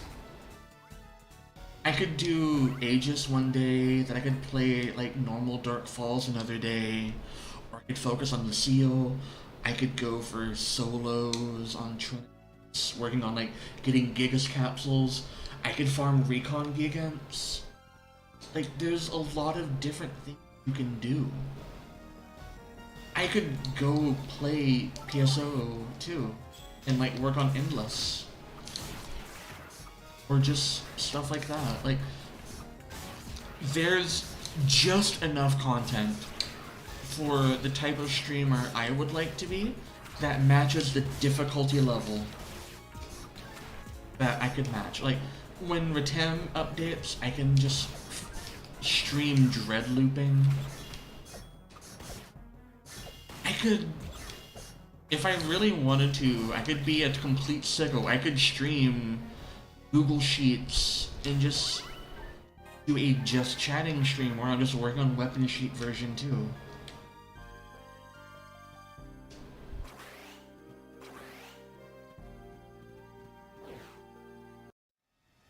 I'm already on 30? Okay.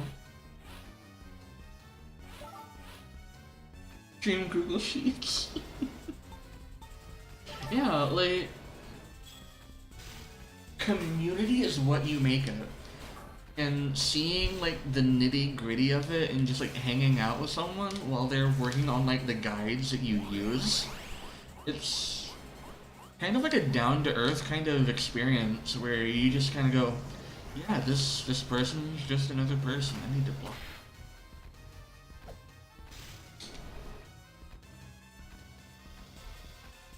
I'm gonna focus now.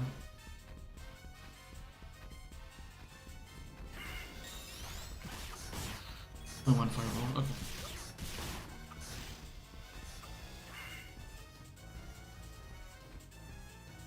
This is the only, like, boss enemy that I kind of care about focusing on. Get back here. I have to watch the map.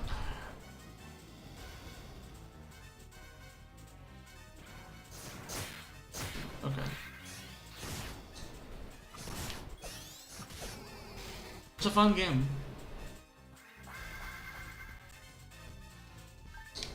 There's more to it than just this. There's like actually like bosses and stuff. I'm just playing like objectively like the most boring thing to watch. I'm just chilling.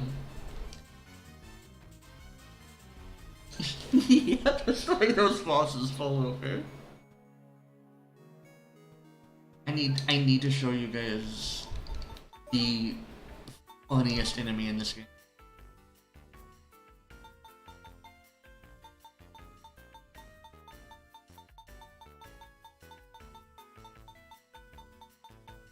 Okay.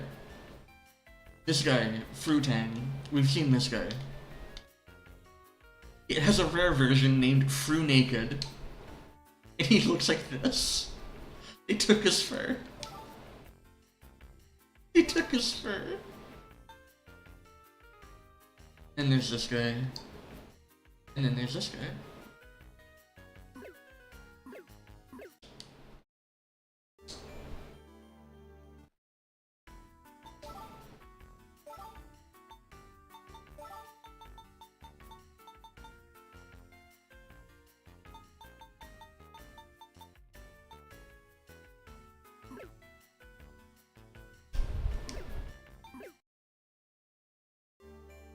I just work here. I just work here.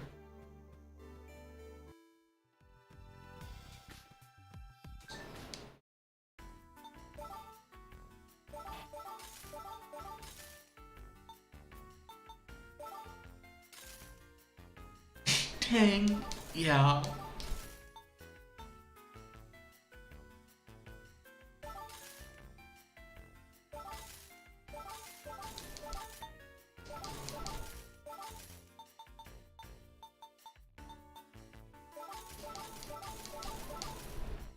She's a girl, I don't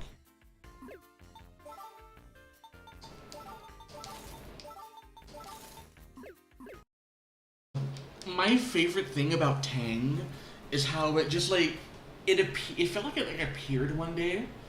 But had like the advertising with like the space chimp, and they were like, astronauts drink this, and then like all the like the hype about like space just stopped, and then everyone just stopped thinking about Tang.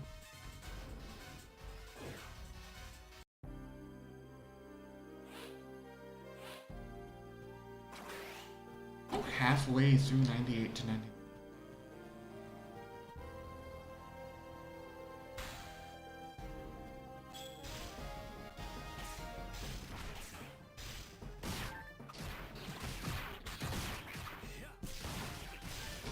It really did.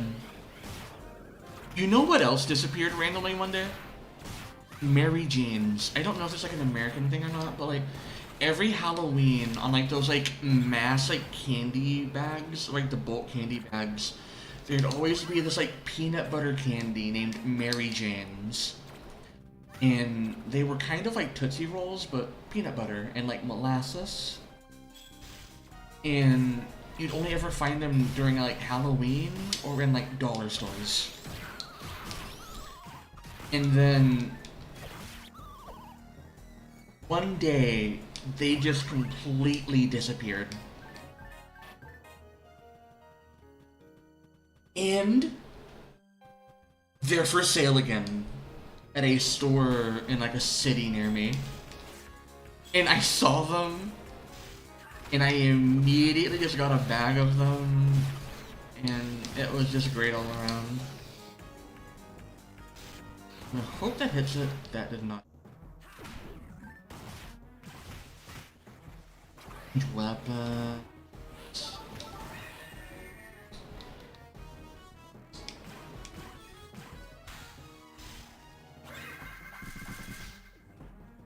I forgot to get the melee.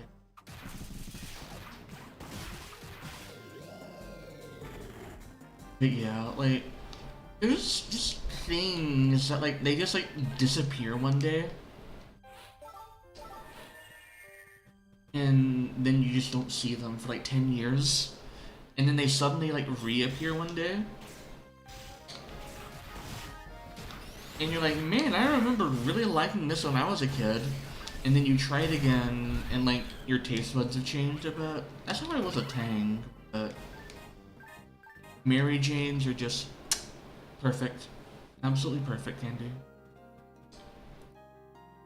Actual like peanut butter in them. I forgot to use a trap vision. I need to fix that after this spawn.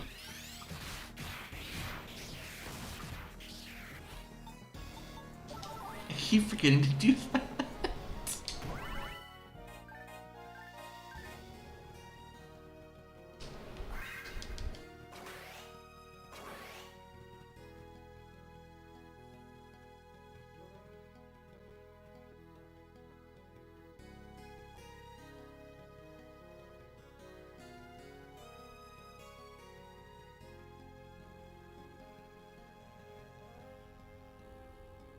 My god, that...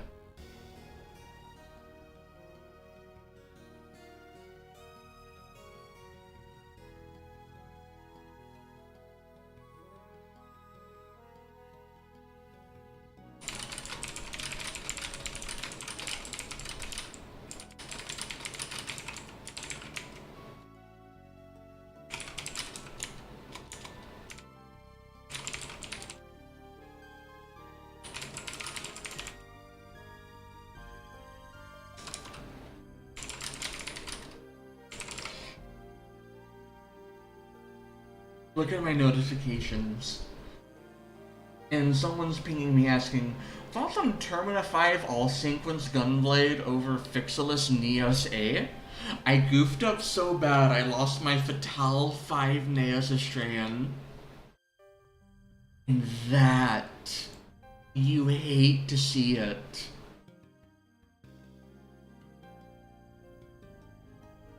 Hate to see it. I need to like actually repost.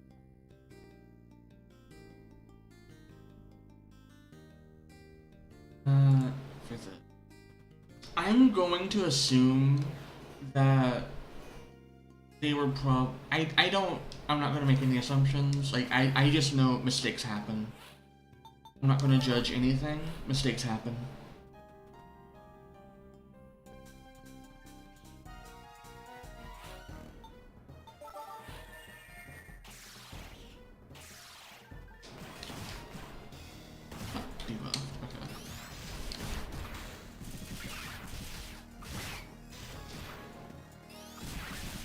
Like, if it wasn't equipped and not locked, then it's entirely possible it could have been like Aegis Integrad, could have been used in like a fix upgrade attempt, it could have been equipped as well. But I don't know how it happened, and it just happens. So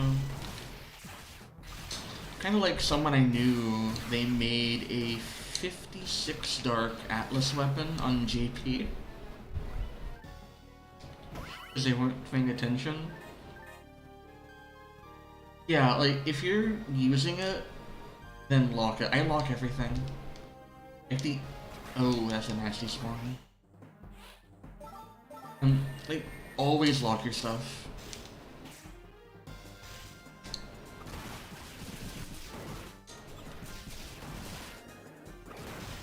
Anything that I'm, like, going to actually use, I instantly lock it.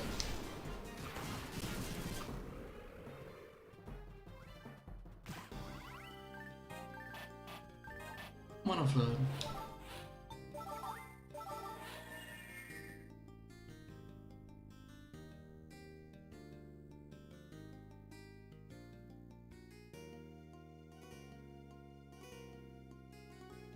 It's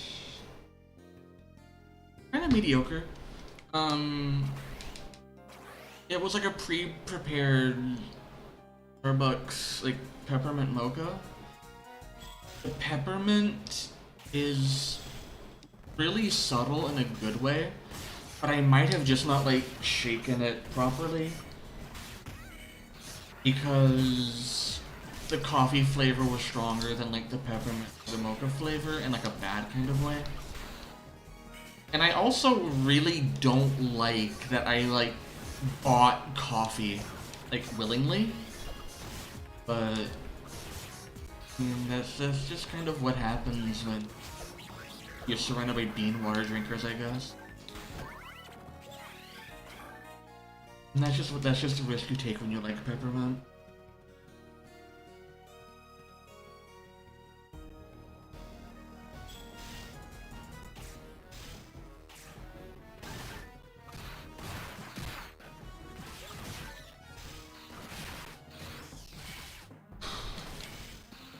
Right now is the best time to do so, because you can have a weapon that is functional for like 99% of content. Oh, that's the weapon I'm using.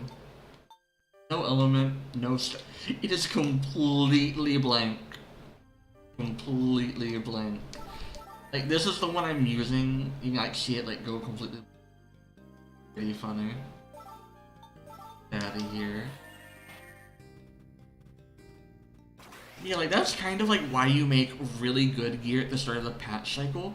So then you'll have really good gear for the entire patch cycle.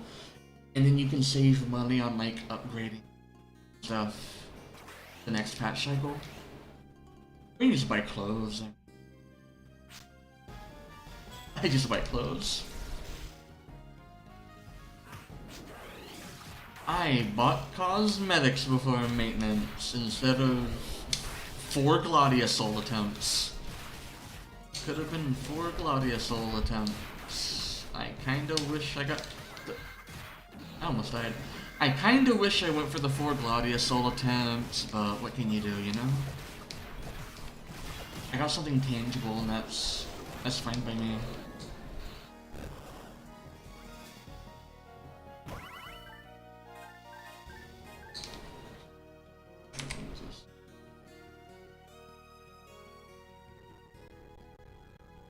Well,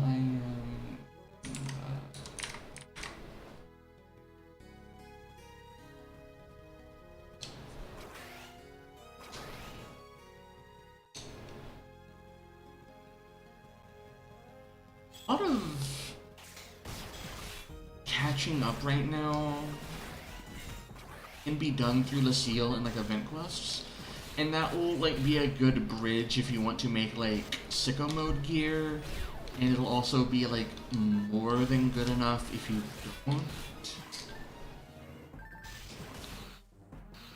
I know in October I'm gonna start working on my Gigas Mosques, but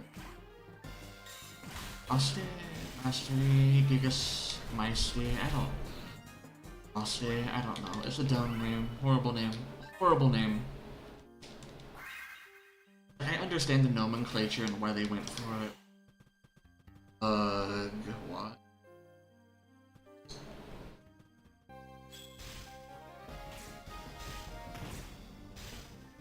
That is fine.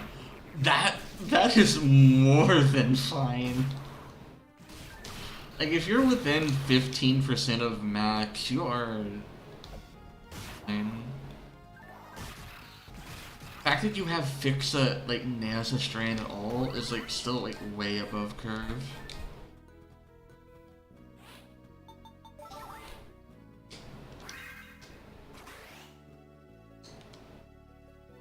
Gigas mastectomy. Yeah, pretty much. I don't even... Listen, it's 1 in the morning. The caffeine is slowly leaving my system. I don't know big words right now. Yeah, like, okay. This kind of like loops back around to what I was saying before, where I said like you don't need like sicko mode gear unless you are doing sicko mode stuff, like going for Solus and solo. The gear that you have, like, gear that you have, assuming that your weapon is like plus 70, then you can fight Solus. Like, as long as you can clear Solus, you're good. Like, you're geared.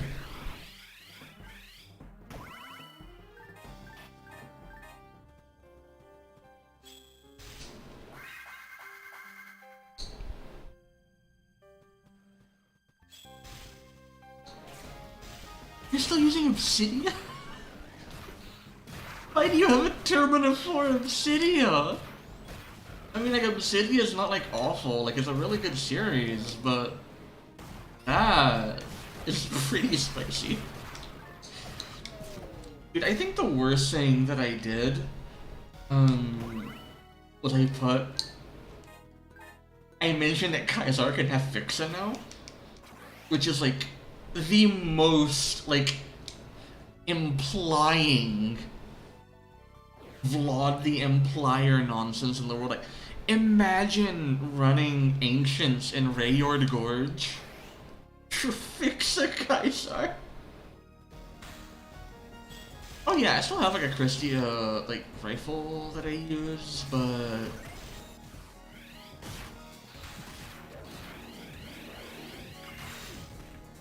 well, I mean like it can technically have Fixa now. Like when I work on version 2 of the weapon sheet, I'm like doing away with like the current format that I have, and it's just going to be like the weapon itself, what it does, and like how available each like Fixa is.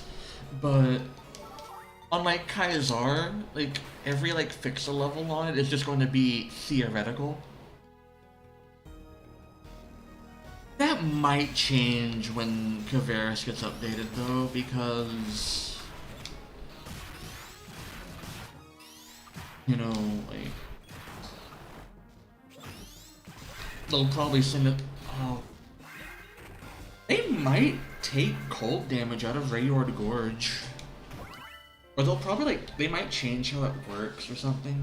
But considering Rayord Gorge is like the end game area for Kavaris, then there's also North Kavaris that has like nothing. I could put recons there too.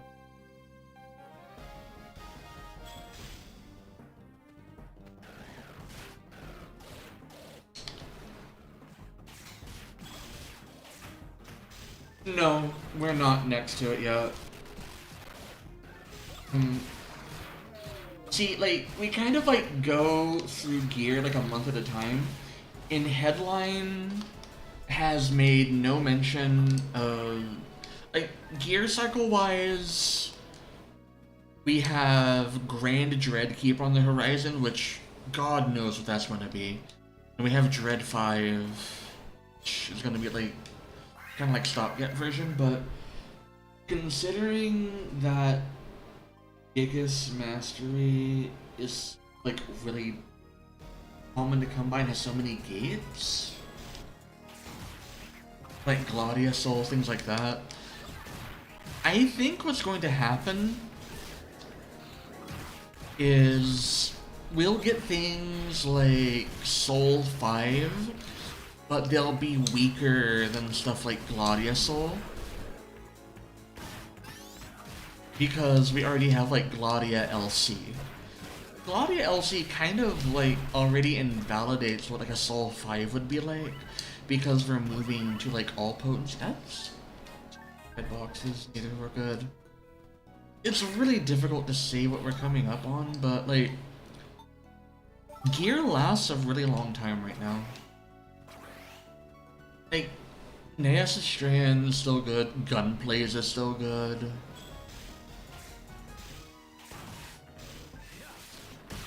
Tissa is theoretical, and Verschmelz is held back by, like, the potency debuff it has, which keeps it from, like, being, like, the strongest thing. There's a lot of little nuances right now.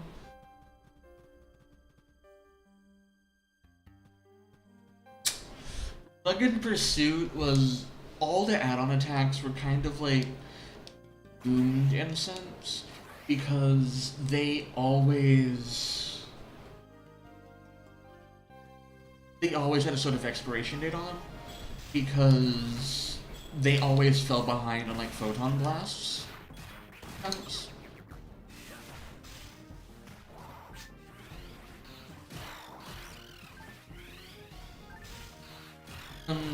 So her best bet is just like max out the potential on your stuff.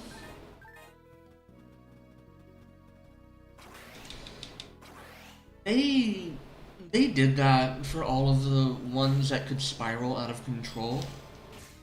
Because Rugged Pursuit is still really strong, but the situations that it's strong in make it kind of like a swap option. It's something that you would throw out when doing really niche situations.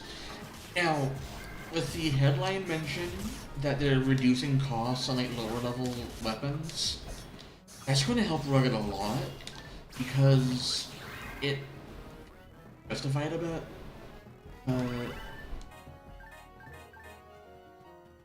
We need to, a lot of these things we just need to see the numbers on. I can't like say anything with confidence without like numbers. And that's just, I don't want to mislead people. Like back when like Theseus weapons got their level 5 and like plus 60 stuff, and like Theseus Gate happened, and like every other YouTuber was like, you have to get this weapon and stuff like that. I feel really bad about like kind of enabling that because a lot of people kind of got scammed. It was always like dead end gear. It was never going to last, and it was just kind of clickbaited. And I never really was like a big name, so I wasn't able to like talk people out of it the best of like I could do. And then you'd have like people with like huge bankrolls just turning around hyping it up, and you'd look at their shop and they'd have like the entire stock of them. I still am like so adamant on like not selling things like that that I will choose to like make a show out of like discarding these things just to keep them from hitting the market. Because if I were to take a snake oil item like a Theseus Termina 5 and like sell it for like 10,000, then someone could just buy it and then hope someone finds an old YouTube guide that says that Theseus is really strong and then sell it for like 200,000. And it's one of those things where I can't control the market, which is good. I can't stop people from like making these kinds of choices, but that does mean the thing that I can control is I can choose to not engage the practices, and I don't want to be caught lacking, you know? Like, I talk about don't buy this, so I'm not going to sell it, stuff like that.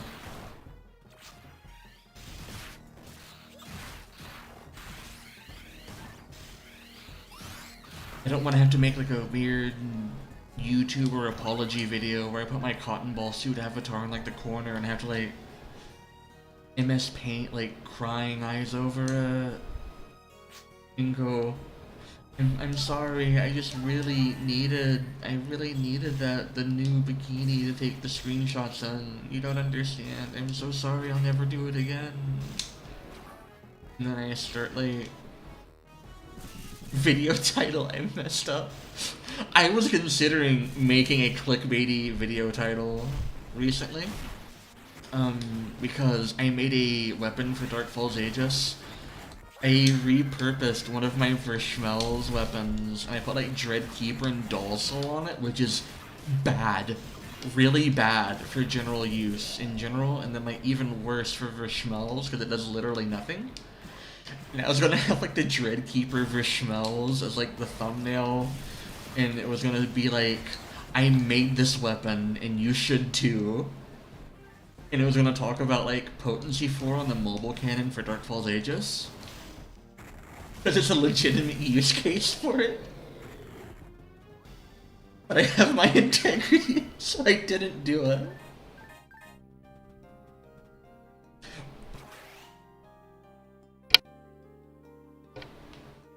It would be like either like, I made this and you should too, or like, why I made this weapon. Just something like really clickbaity. This thing has 43 dark and no. No, I don't want to have FEC escape, no. Listen, like, there's enough sins on my plate, okay? Like, there's already enough reasons that I'm going to. No, no. Theseus Gate is just what one of my friends called it. And I've just called it that ever since. Theseus. Like, I don't want to, like. I don't want to tell people, like a clickbait thumbnail, why I made this weapon, and then like go into Lucille and start seeing more people with like Dreadkeeper Vrishmels. Like, no, I don't. Like Dreadkeeper Vrishmels with like no potential because they don't want the potency debuff when they're like hitting maximum minimum damage. Oh Christ, oh god, that's a sentence that I just... 6. That's just maximum minimum damage. Like, listen, they're not doing a lot, but they don't have damage variance, so they got that going for them at least.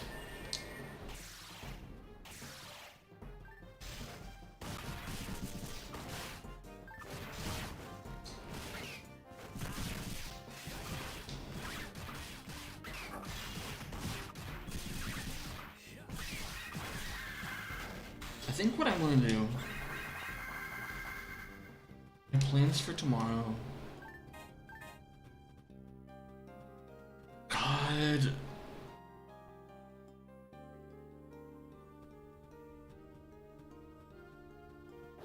Evil Orbit's fun, so I don't blame you. But I think what I'm gonna do tomorrow is before Headline Minus, what I'm going to do is I'll do a new Genesis stream for a bit, and as we get like closer towards Headline Minus time, I will start like winding things down. I'll plug the channel for it and all that stuff over there, and that way we can like get as many people as possible, and then after that maybe I'll come back here and play some more new Genesis. Because we have Crisp Autumn Aleo Defense coming up again, which means I can go sicko mode. Everyone loves like score rush quests, because those things are like, they're twofold. One, when you get like a really good player in a score rush quest, you can just watch them tear through enemies, and it's just fun to watch. And two, when people start leeching and I'm streaming, I can have video proof of it for like reports and stuff. And 3, I just want to stream New Genesis a bit more than like not at all. Just get back on that mindset. You know, get on that content program. You know, ride that momentum.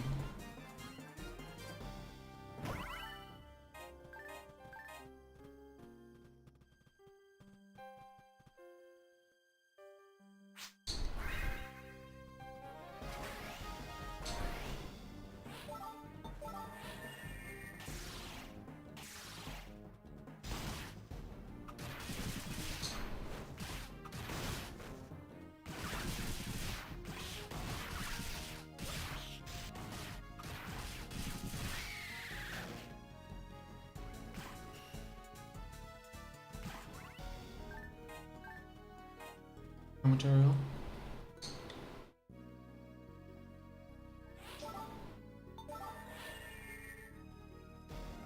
Yeah, overall, like, things have slowed down quite a bit in my life, so I need to figure out a good, like, time window to do it in, but I would like to start streaming again. I have no intention of making a career out of this, so I can just kind of whatever I want. I do at least like be consistent on it.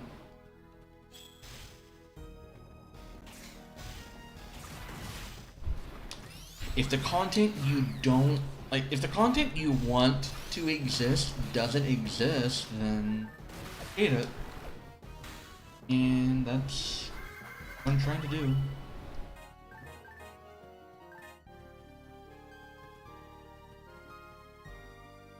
Will improve these community vibes. One Gara Python fang at a time.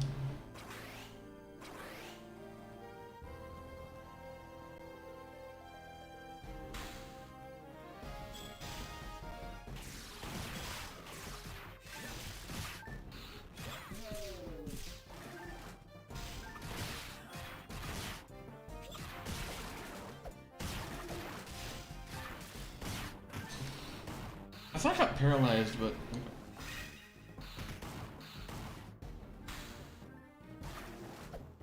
as I've said, headline minus, we're going to be working on that. Because a lot of the times when people were like putting like screenshots in,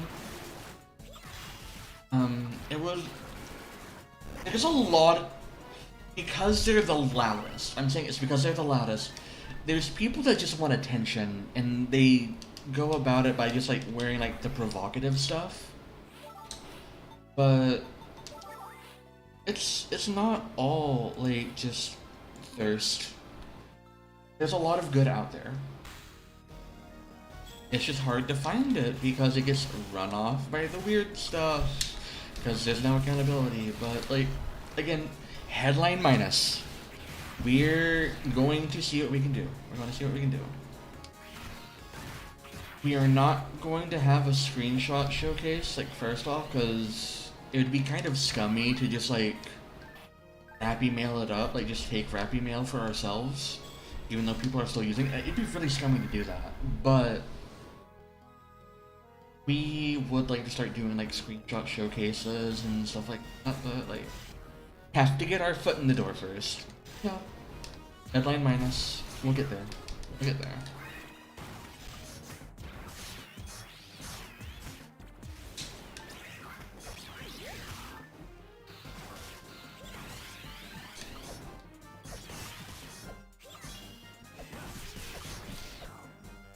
I didn't know exactly what you mean about like the screenshot stuff, because like it is so easy to be like even unintentionally like just erotic in this game. Like I really like the aesthetic of the Celsius costume, but I cannot post screenshots of like half of my characters wearing it because it's just so Celsius-y, and my characters are so... I mean, like, I chose the sliders, but I didn't want it to be like this.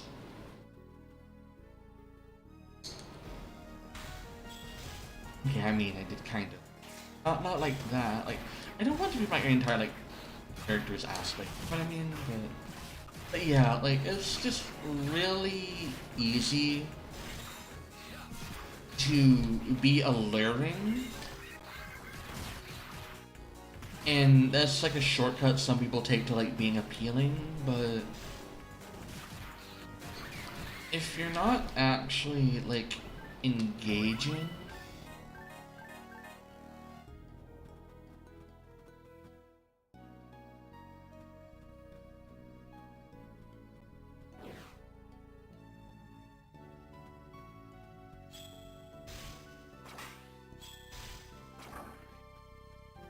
they all shift to Alda ban that? Whatever. Is this another Pelka Trials?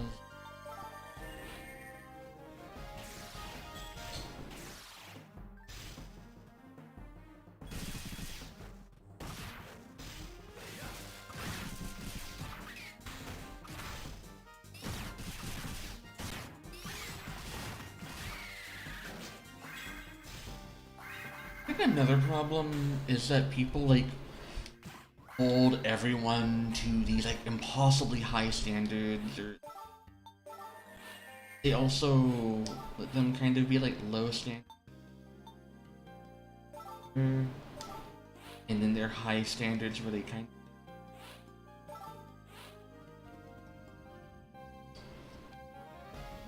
has their own.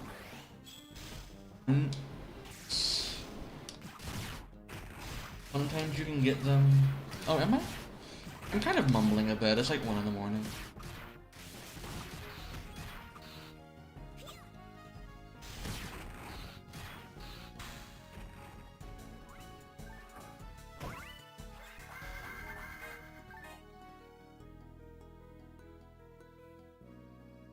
You can always just pull the microphone closer, but it's a bit complicated.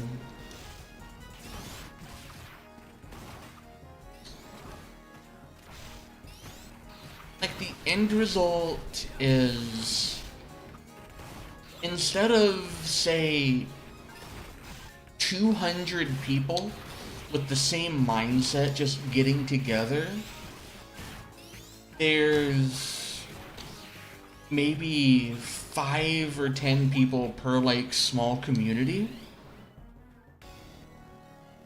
and then they like isolate each other with their own like rules and stuff. So there's like these artificial like divides being created that don't need to have divides. And then it's an entire thing. It's an entire thing. Communities are difficult to manage, especially when you want to like do specific things, but you gotta have like that dog in you to moderate your community to be what you want it to be.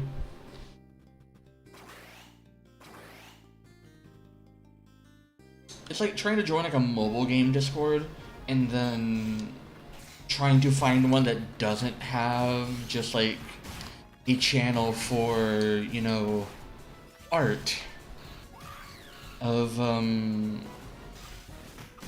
certain nature of characters and states of undress.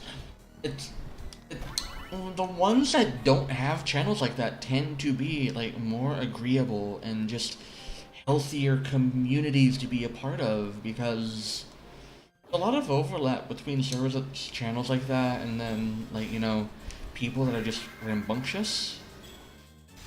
I think is the word I'm looking for, but whatever. I'm gonna fight this boss now.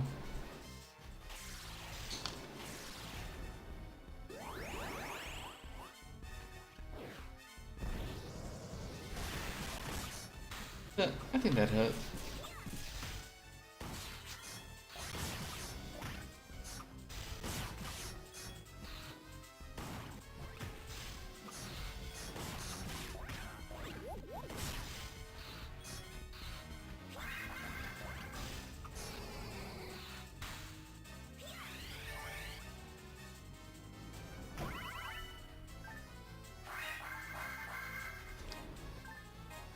Iros with element? And Iros with element?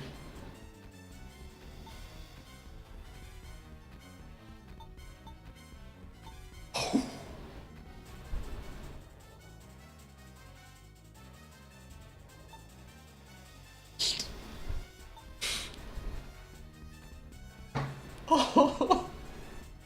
I need an element boost for that. I need to post this one.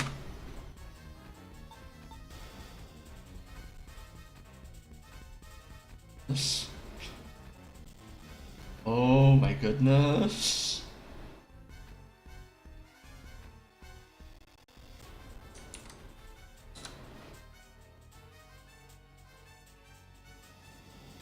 Oh.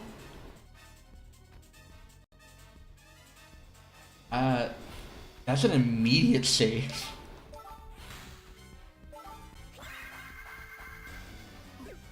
I just got a pretty good shield This changes my unit plan of.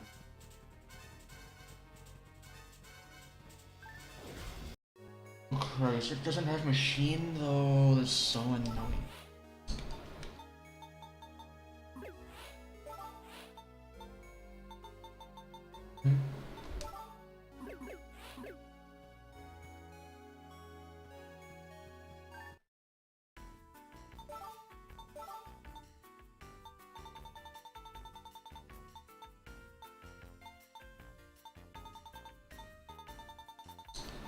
That's not.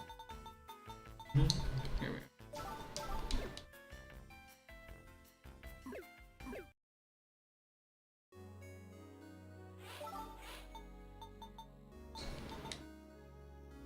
I can just reinforce dark on this.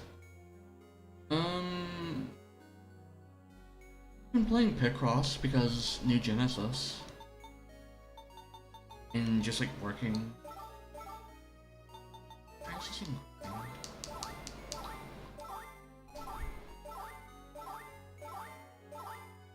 Oh, sweet Mother of Mercy.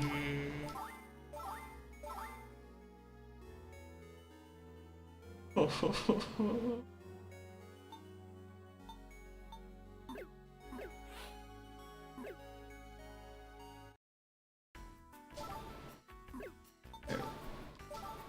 I'm gonna have to use that one as like a dedicated for like Dark Shrine, but that is 30 more raw.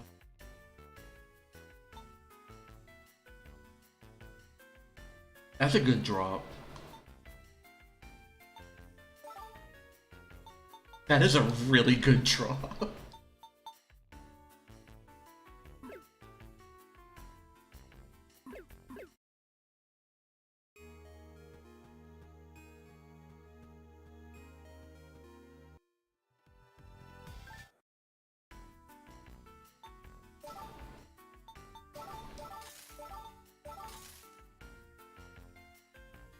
Like, I need to stress that like that could have been better, yeah, but like that's a really good drop. Like that can just be like my dedicated like Dark Shrine weapon.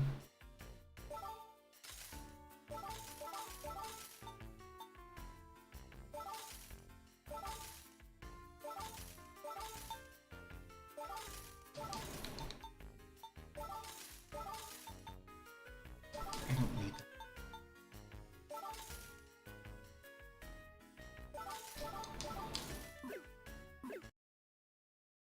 That was a really good drop. I'm still not over that. That was a really good drop.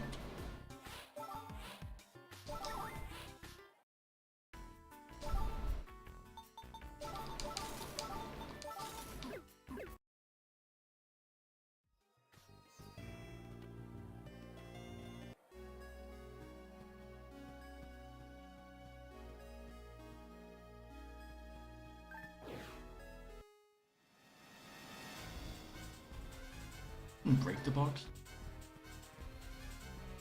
Okay, I'm gonna do one more boss, and then I'm gonna call it.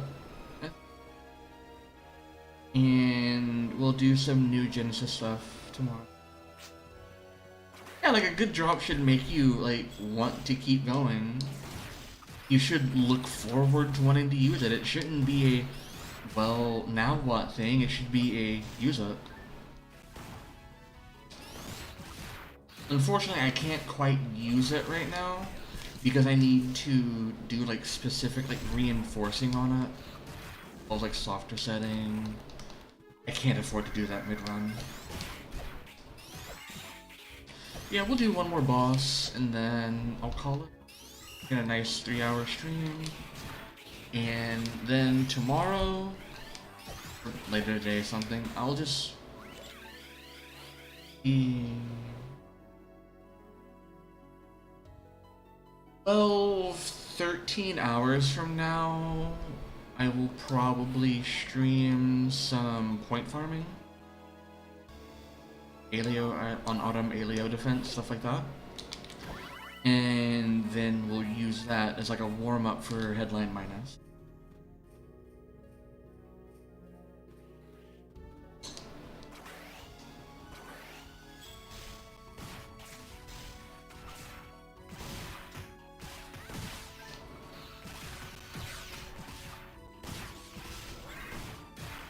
And then after Headline Minus, probably won't continue. I really don't know quite. But we'll get something out. We'll get something.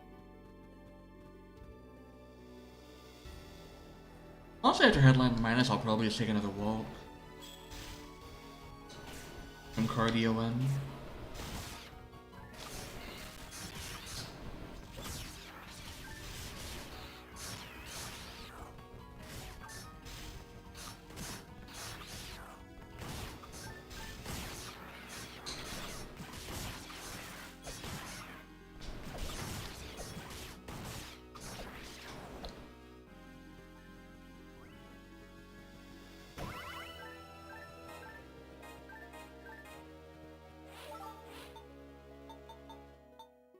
Level 3? Tornado Dance. No stats. Get this Joker off the screen.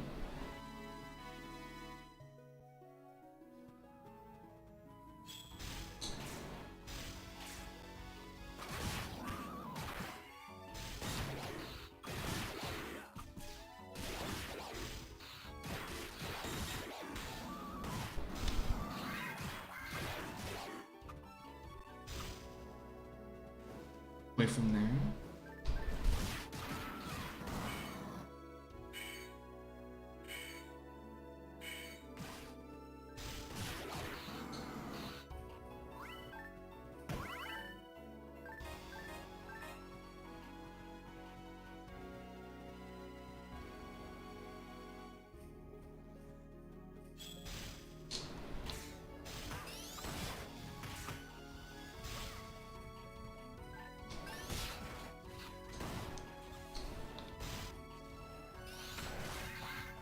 Oh, these guys.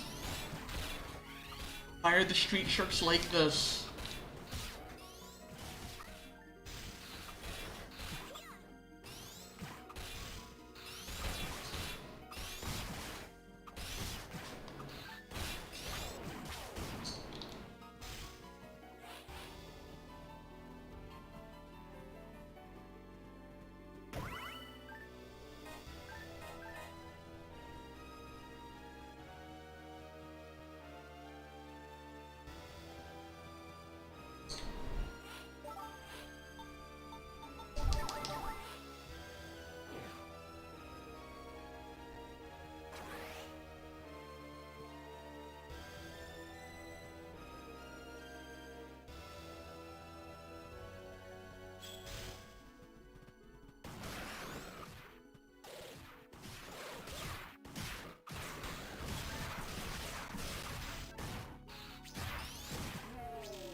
I can't say I've had a Mountain Dew other than original. Well, no, I've had the hard Mountain Dew. That's... I don't think that's topical for this discussion. I don't think that's a topic fit for this family-friendly channel. Yeah, there's a hard seltzer Mountain Dew. No caffeine. Yeah, I'm alcoholic.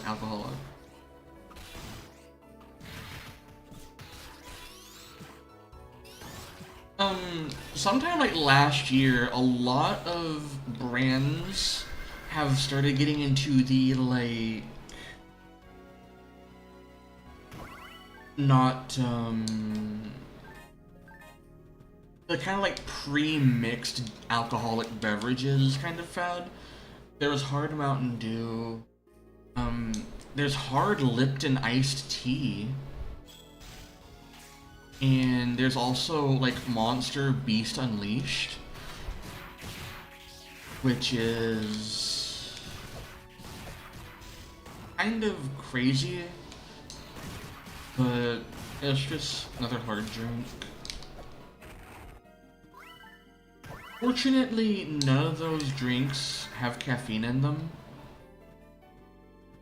But that's mostly because I don't want to like re-invoke the tragedy of Four Loko again, which was an entire thing.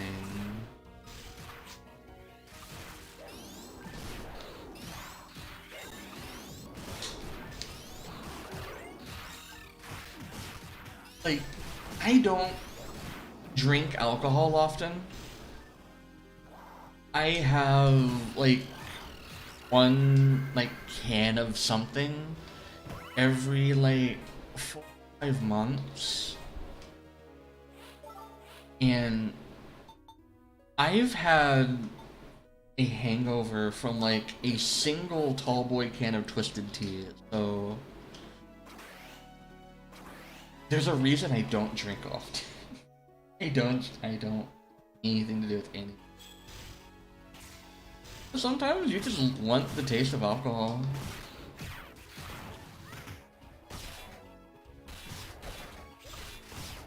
In my case, it's more just that like addiction and compulsion issues are like hereditary for me.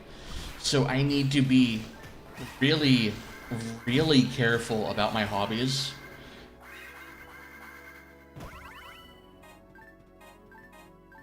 That's also really bad for me in the modern gaming like loot box climate, because everything is awful and involves gambling. And yeah, I like the taste of alcohol depending on what it's like mixed in with. Like hard tea, like twisted teas, I like that. I liked hard Mountain Dew because it was a sugar-free Mountain Dew with like the ethanol like taste of it.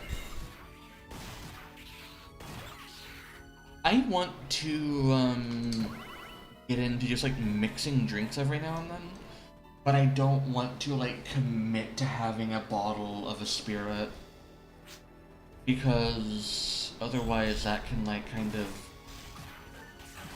that could absolutely cause some issues.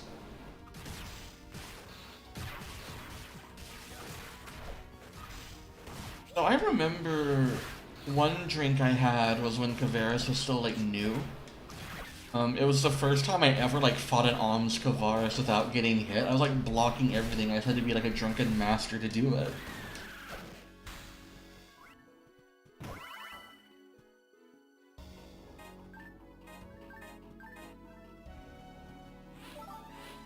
As far as I'm concerned though, like, I have my vice and it's caffeine.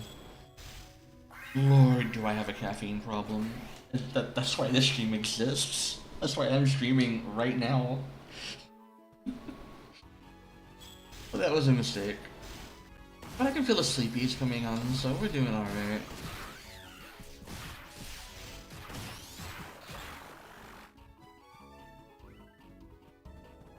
It is Psycho Wand Wednesday, my dudes. I could make this just my mate stream, just every like week, just during mate, just Eternal Tower.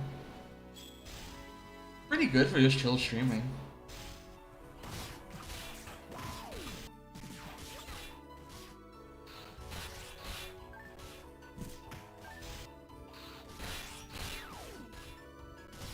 We're not calling it Psycho Wand Wednesday though, that's really silly. We're not doing that.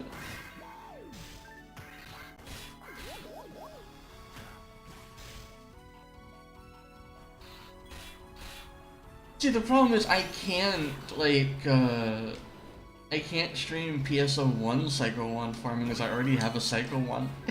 I have a Psycho Wand in Affinio. So the stream's over.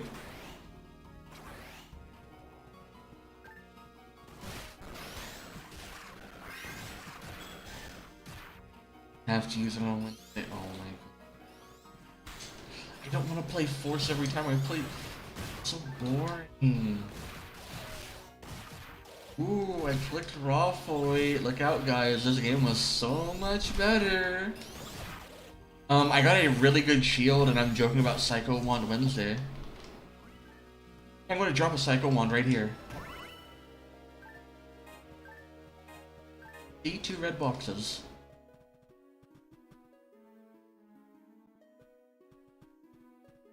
Now what you missed is I'm doing one more boss, then gonna tonight.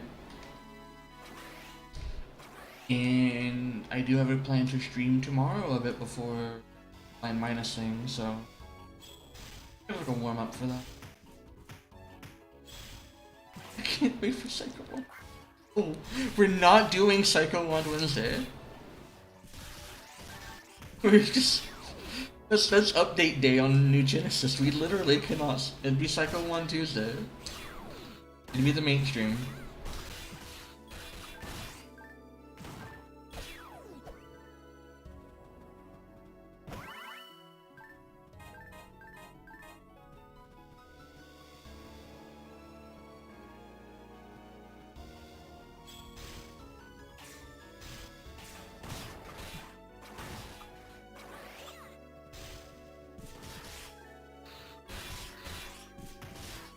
No, that's not what the fans crave.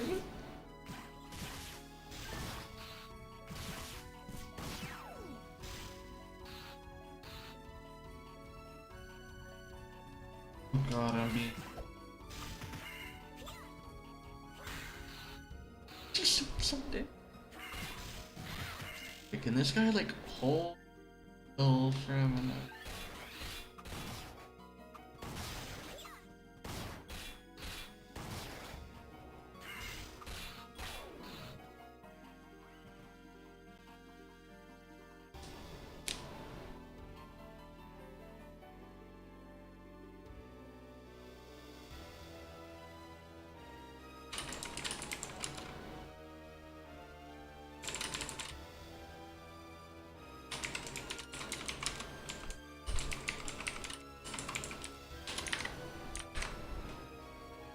Gold Mellow, no!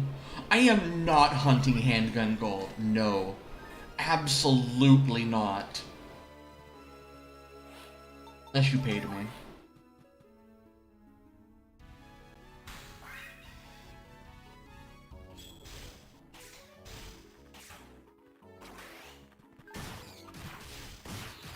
There's the stretch goal for $50 a week, Gold Mellow Monday.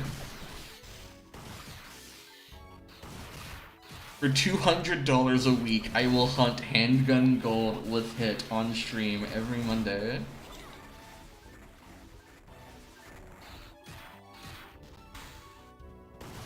I need to swap weapons.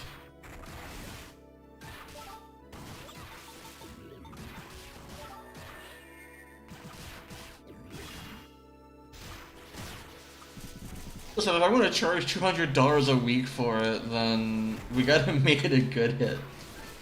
We gotta make it the good meme.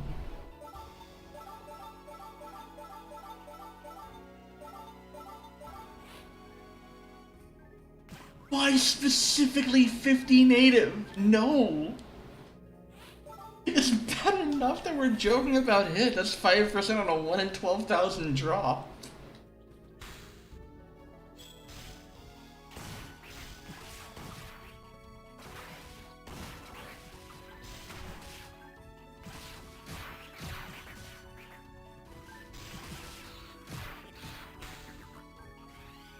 The only Monday otherwise is gonna be Miracle Matter Monday, where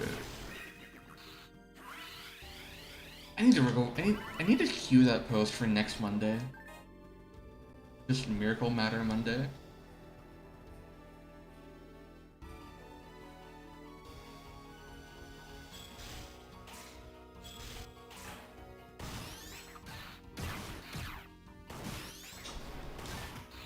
We haven't seen a Rappy yet, but this game is also where like the current Rappy design in PSO2 came from.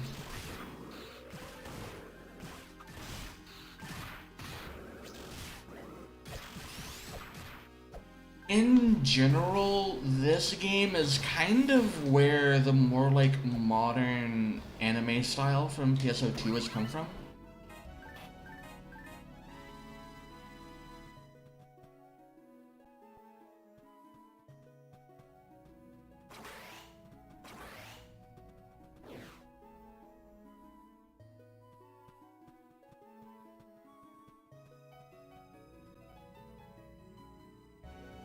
Like, you could upscale a lot of the stuff in this game just to be like HD, and it would fit straight in, like aesthetically in New Genesis.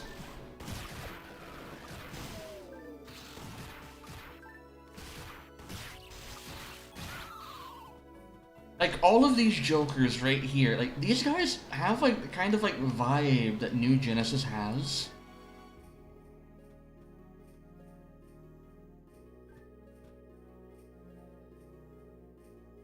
It's just, like, a more, like, softer anime style.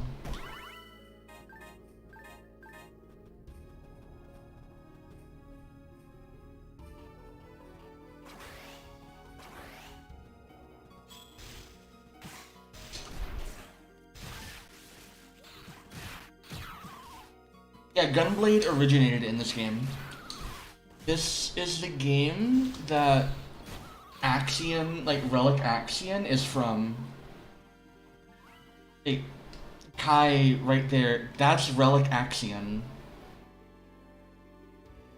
And this is also the game that Relic Tartarus is from. It's the Tartarus canon from the Humilius boss. Drops a crafting item, you craft into the Tartarus cannon, and that's Relic Tartarus.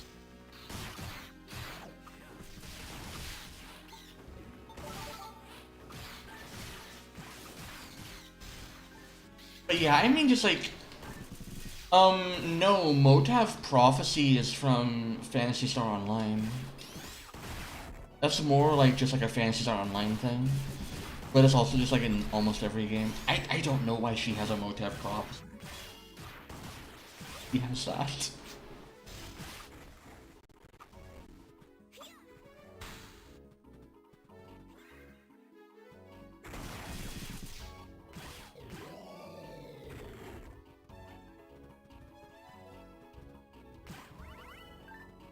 Oh boy.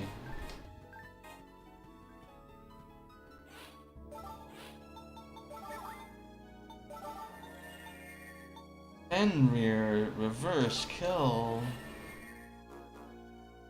Wonder what this photon art looks like. Oh, it's just okay.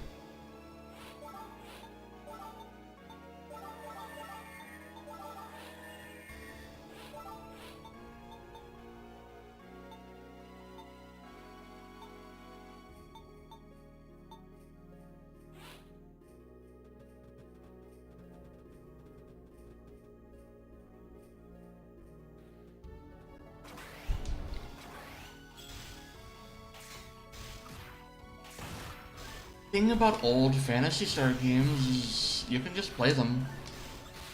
There's so many entries in this series that there's going to be one that you like. And you don't have to only play one game.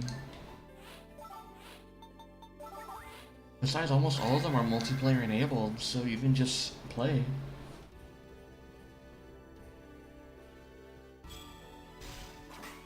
Gezerax.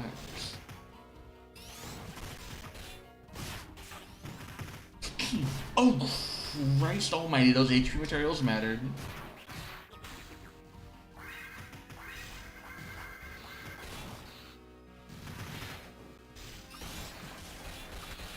Games only die when they are forgotten.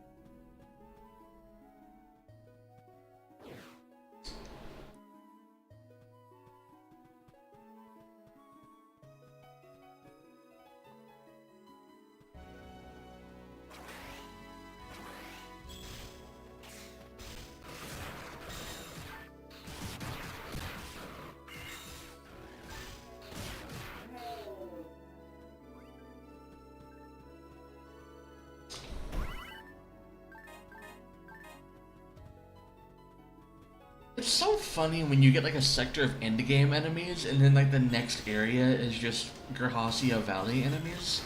You just ball smash them once and they all just fall over.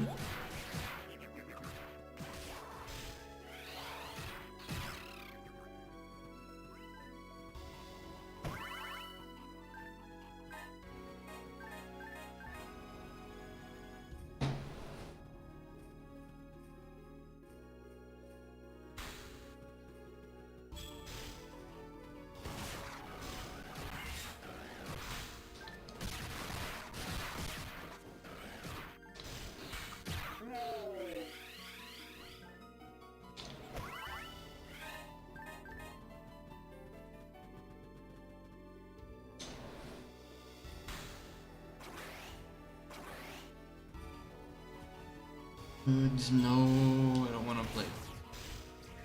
I don't want to fight these guys. I'm just pressing a button. Like I'm in a... Like I'm fighting a pedasword. Shit, the graphics aren't as good.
I'm really close to 99.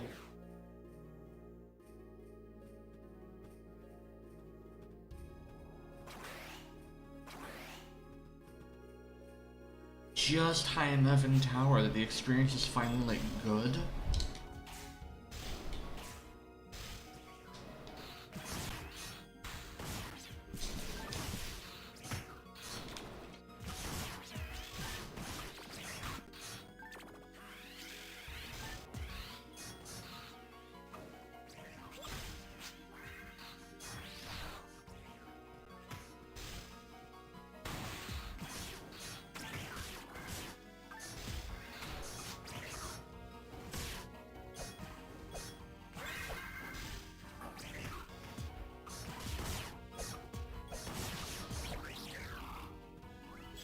Meanwhile, you have me, the person with a history in Generation 3 Pokemon game modding.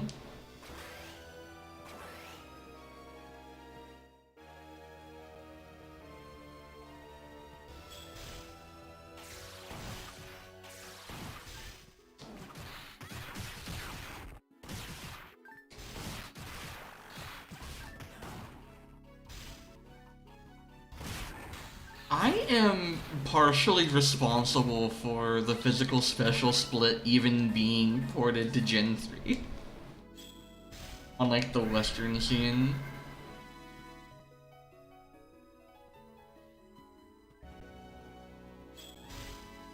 That was a wild story that I don't want to get into right now.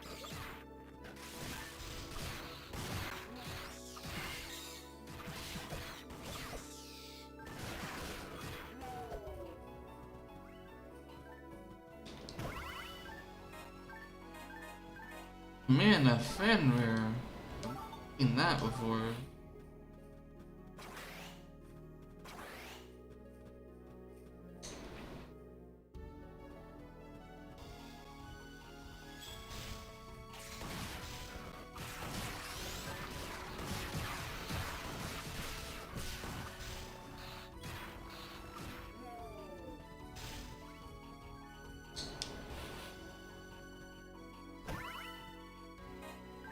And try grinder. Actually, I didn't. Okay, I have enough space to finish.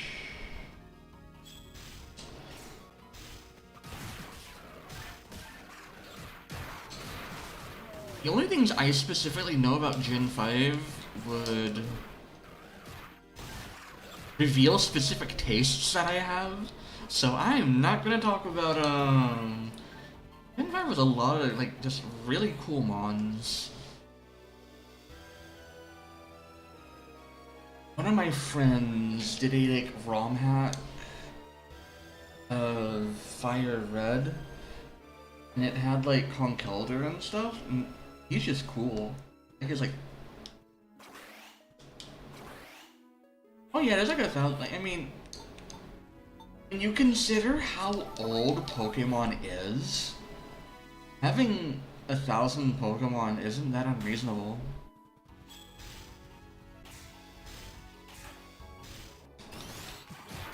Like, you have to add more mons if you're making a new game.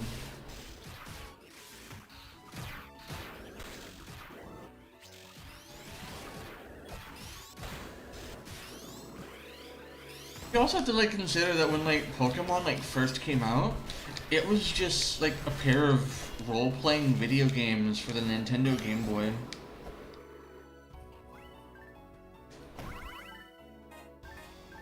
Wasn't exactly there, and they didn't exactly intend on, you know, starting possibly the biggest media empire in the world.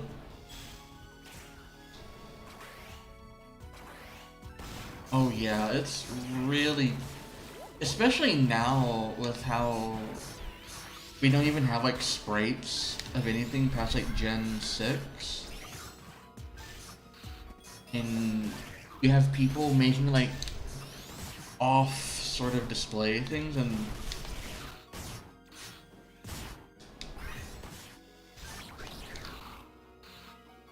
it's complicated because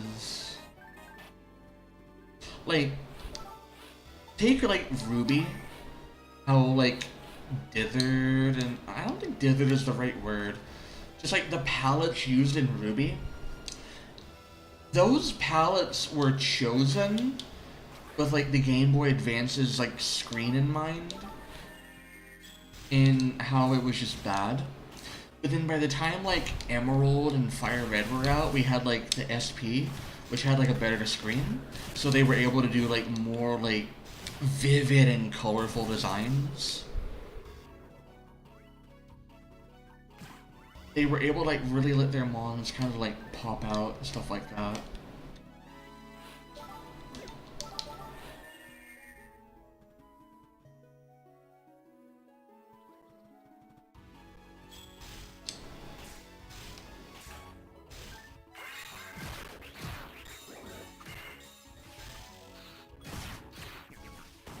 Yeah, like, okay, another example on like the Game Boy Advance is looking at like the palettes for like the remakes of stuff like Super Mario World and stuff like that. The palettes on the Game Boy Advance games are just lighter colors, just so they're more visible on that screen. And when we started getting the Game Boy Advance SP in the micro with like the backlit screens, we started seeing more like vivid colors popping out that weren't like afraid to like use the entire color range available to them, because they didn't have to balance having to like squint into the sun to see the game screen. Like, a lot of those games were bright just because the screen was so bad that you had to have them be bright to play the game. And then you have other cases where, like, Mega Man Zero was a game that you could play on your game. It was horrible in that resolution. But I also say this as somebody that preferred the visual style of Super Mario Land to Super Mario Land 2 because I could actually process what's going on the screen, and I had more than like 5 blocks ahead of me to see. But if you look at like the level design of like Mario Land versus Mario Land 2, Mario Land 2 has a lot of just like micro platforming from like small little jumps and very, very deliberate and memorable enemy placements so that you don't feel like you're being like ambushed, compared to Mario Land 1 itself having like the wide open screens that you could easily navigate. You could take in the entire level ahead of you at a glance. But in return, the game looked awful. The game looked horrible.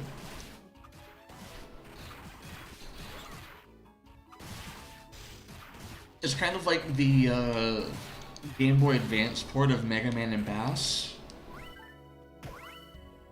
Bass, Bass, Rock Band and Forte, whatever. Would it be bass? It's bass because it's treble, right? It'd be bass because it's a musical thing. Mega Man and bass, it's bass. Just like, to retain like the graphical fidelity of the graphics on the Super Nintendo, they had to cut into the resolution, the gameplay area, in trying to have bosses like Cold Man and Ground Man work. They had to do some crazy camera scrolling, especially on like Ground Man. They had to like scroll the screen upwards and all sorts of stuff.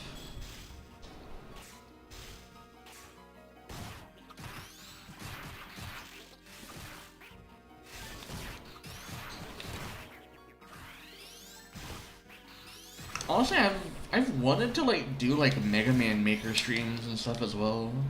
I like Jump and Shoot Man. Pretty just crunchy game to just play.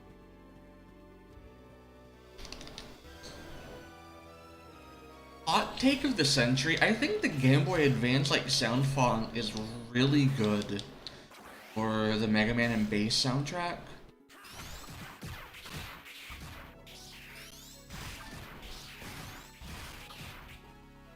Oh god, Rosencrest. Oh man, that takes me back.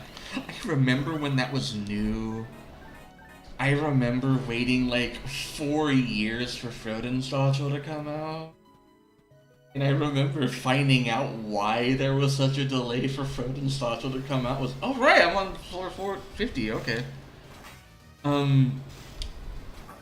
It was because the coder, the guy that was like publishing it did like the art and stuff, and he wasn't doing the programming. And his programmer just ghosted him one day. So, in order to create his game, he learned how to code so he could create the game, and he had to make a new engine from scratch.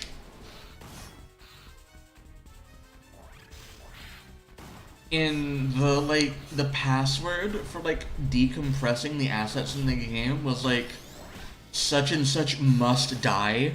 Like he was that upset with him. He like he like put like a thinly veiled like death threat in his password for encryption. I did Frodenstachel streams way back on like Twitch days. PP.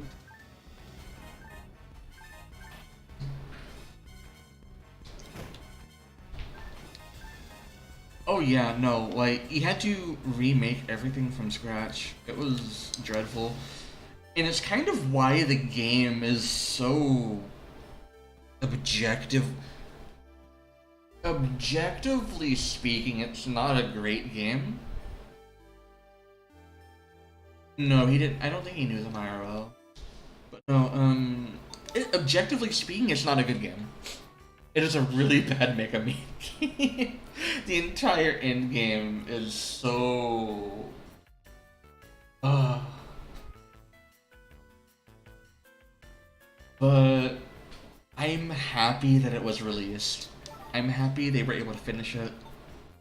Yeah, like they wanted to create it, so they brought it into the world. And there's a lot of good stages in it. It's just that like the really bad stages, really bad.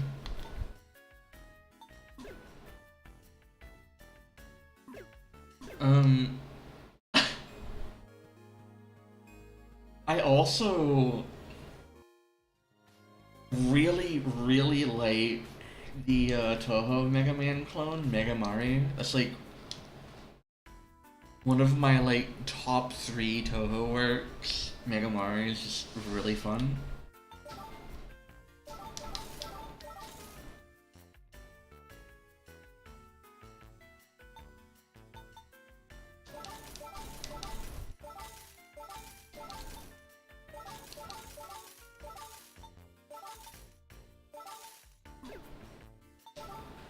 Alright. I'm going power here. Oh, it is ruthless. It is a ruthless game. You have a tiny hitbox, and enemies shoot like actual like bullet curtain patterns at you. It is dreadfully difficult in like a really good way. I go though, I do want to show the one Gunblade photon art that I can use.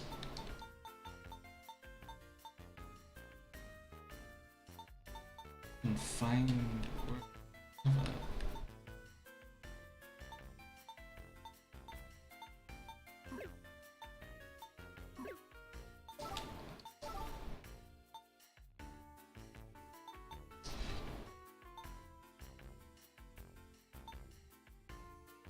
I have an Emperor Axion, which is the relic Axion's just child. Like, this is his ancestor. Bro, you were late to the one Cycle 1. It is not Cycle 1 Wednesday. I want to show these small children Gunblade origin.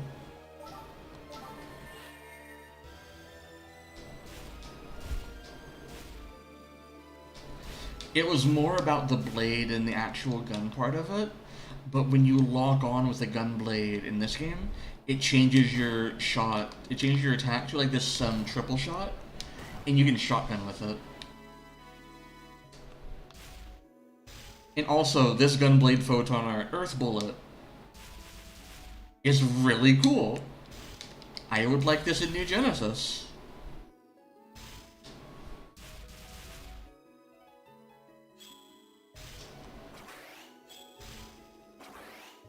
But I also just really like attacks that just behave like that. No, it's just, you just sling a line of explosions forward. If you like get up there with a shotgun, you can just shotgun things with it. You can avoid getting frozen.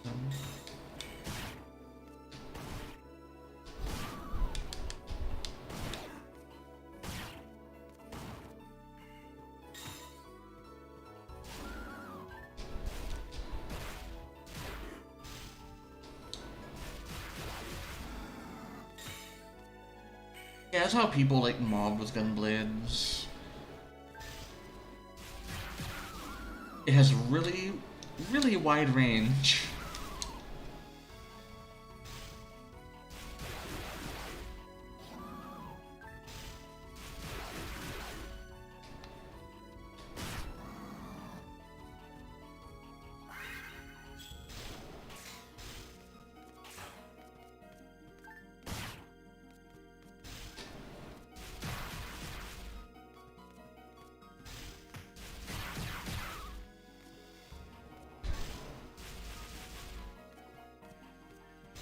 Yeah, this is what Gunblade used to be before, New Genesis, or even just, like, Phantasy Star. Yeah, like, so when this shift kind of happened with Hero, people talk about Hero, how like broken and everything it was, but what Hero really did was make the game faster than it was like designed to be. If you ever watch like really old gameplay of PSO2, that game is almost unrecognizable how slow it is.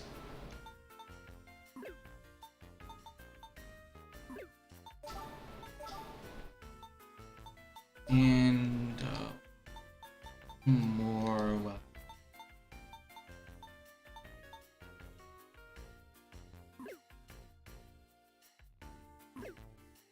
Well, no, it does work when you like look at Lucille exploration. Like the mobility can work. It's just that like the design space had to change. Hero and like its mobility was not meant to exist on like the kind of. No, I like Lucille. I genuinely think Lucille works. Because Lucille is like. It can be linear. It can work like an advanced quest can. It just is more like an open field where you have to. It's not as dungeon, it's closer to like older explorations were. I think if we get like a more like linear one, that would be cool. But the main problem with trying to make like a linear dungeon right now is they kind of had to make the rest of the game like not bad first. So Lucille kind of had to happen. But Lucille is an example of being able to use like the movement abilities we've gained in New Genesis and allow them to create more vertical level design as well as, you know, like adding aerial aspects to combat. And I'm going to show you Overend. This used to be Overend.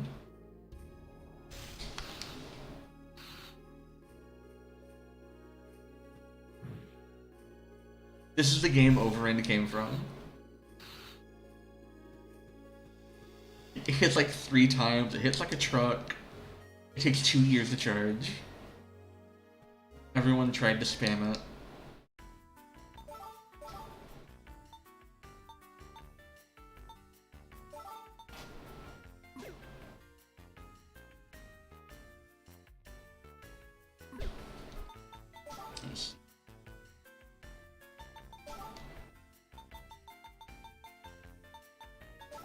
I have twin ketchup and mustard in here. Yes, I do.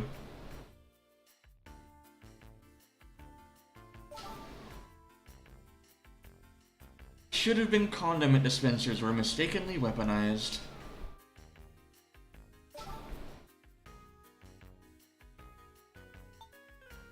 And then there's twin mustard.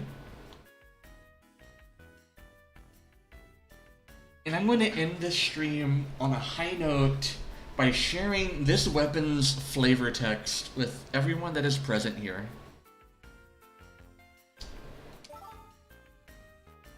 The ultimate mistake. Their sputtering fire is sure to earn derision.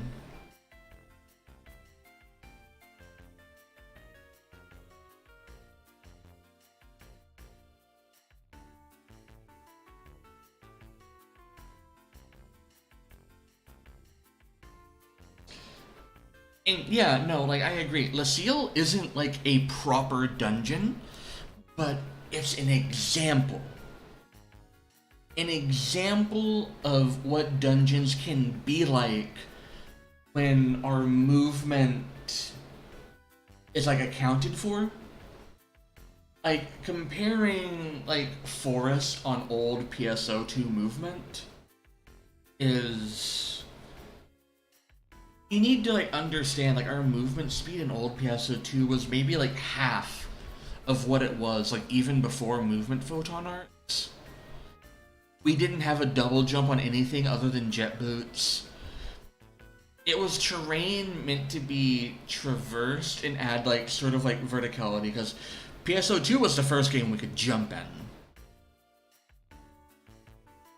We could not jump in this series until 2012. So maps had to get a little taller.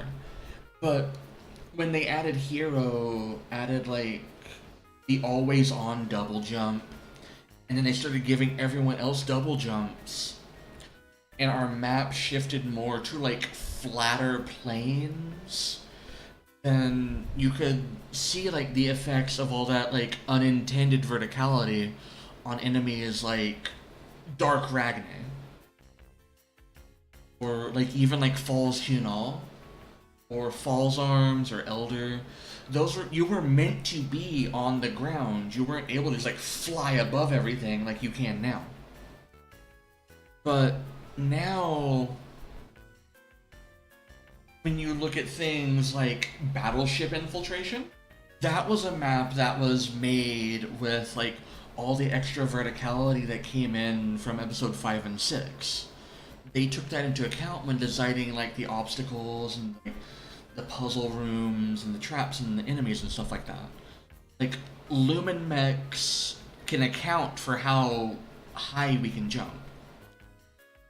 And now in New Genesis, the overworld is fun to traverse in it. There just wasn't anything to do in it, and there wasn't anything like super linear you could do with it. But if you go back to the Chapter 5 story quests, where you're going through Lucille the first time, if you explore each of the sectors there's a lot of sectors in there we haven't even seen come up in Lucille Exploration yet.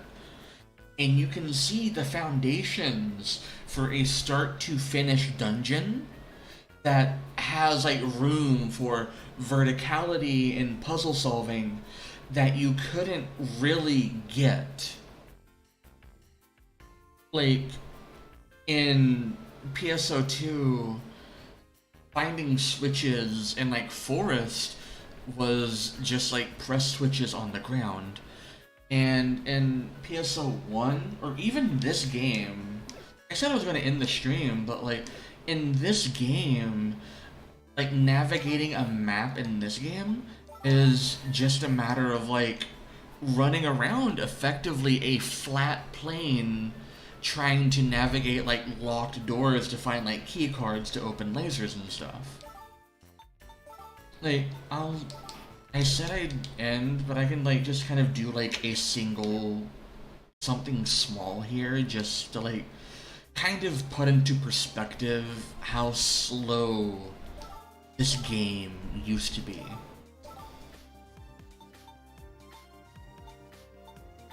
Like, New Genesis is huge. New Genesis has so much potential. And we're starting to see it. Like, they finally finished the core game, and now that they've finished the core game, they can start refining the things that they have. And now that we're refining the things that they have, we have like the Lucille like puzzle rooms where one room can be a Picross puzzle and the next room could be like switches hidden in like a room with tons of like verticality. Or it could be like a kind of like relatively short room, but there's a bunch of like little walls and little like platforms to navigate. There's just a bunch of things that they can do now that they couldn't do.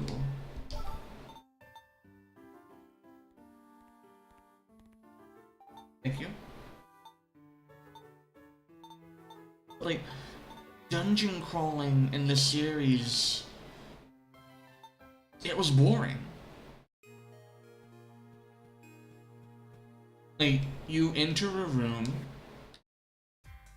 and you fight some enemies, and then you get a key card. Like, that's all it was. But then you look at like Lucille. Like here it's just, and here's a room. Is the room interesting? Yes, but like mechanically, all that you do in this room is you fight some enemies and you move on. There's no puzzles to solve. There's no exploring because you know where the exit is. You just fight enemies. It wasn't really until PSO 2 that we had exploration kind of like showing up just from the random maps. And even then, like, the exploration was... You could kind of know how it was going to go because, like, say, like, free fields, you knew that the exit from the first area would be north.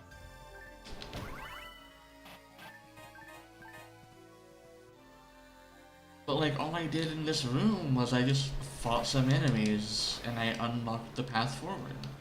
There's a bunch of theoretical room that, like, that adds like room that you could have been to, but due to the limitations of the game, how we couldn't jump in the past, this is what it was. You just have an entrance room. Use a trap vision.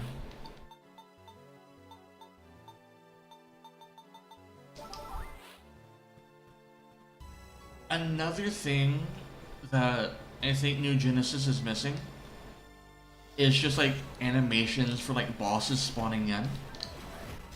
But like here, like there's no puzzles, there's just a room. Like those little laser fences right there, those will damage you if you hit them, but you can't really avoid them, you have to walk around them.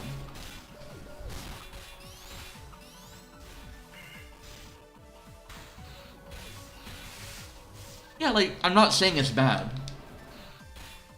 And yeah, I think the Sonic Limited Time Quest is, like, a good... That was a fun quest, and that was basically just a tech demo for the kind of stuff they could do now.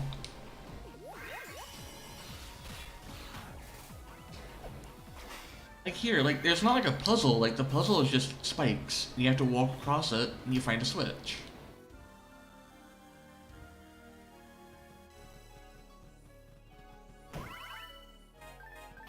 But yeah, like, that's just a bunch of different rooms I can go into, but only one of them's going to progress forward. Like, it's not like puzzle solving or really like exploration in the sense of like a dungeon. But yeah, like, it's definitely less flashy, but it's just about like your movement options.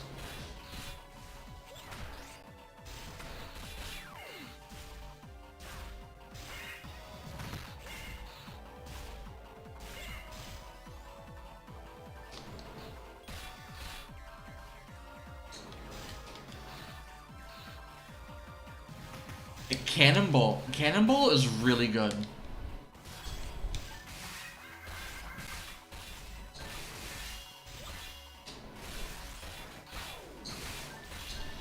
Like, a lot of like the towers, there's like the linear like paths on them and stuff like that. Those are good examples of what they can do. Like, the platforming in Great Wall, that quest came out at like the start of the game, and I think it still holds up just because like it offers interesting platforming challenges for all like the cubes and stuff.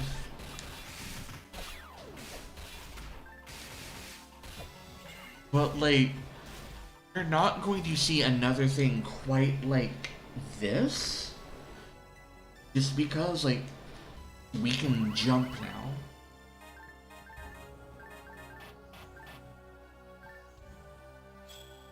And the game has simply evolved to account for that.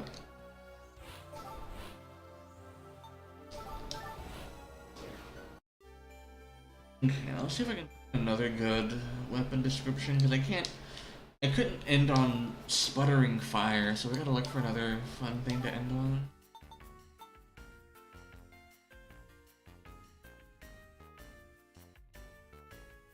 Well, the simple fact is, the base standard for entering content is lower than like the community standard.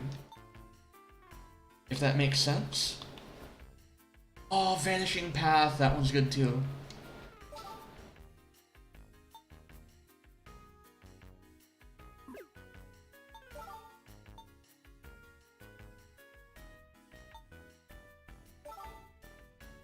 Like, there's a lot of room. A lot of good stuff is on the horizon.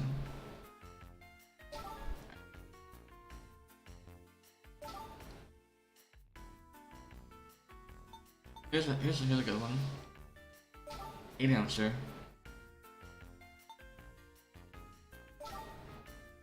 And then there's the upgrade, the 12 ouncer.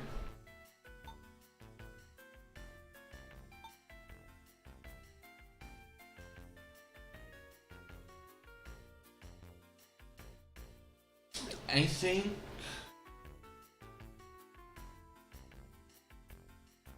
sabers are in Gunblades now. Gunblade is a mixture between handguns and then like burst fire rifles and sabers. And claws have mostly been like mixed into that, as well as like wire lances. The thing about that is, once again, PSO2, like, they attached weapon categories to classes, whereas before this, weapons were just like, either you can or you can't equip it.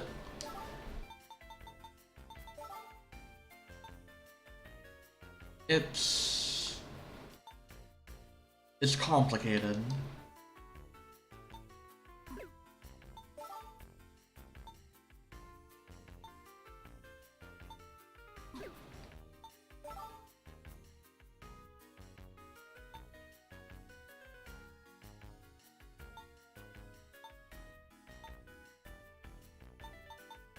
I forget the pizza. I never got the pizza shield. What?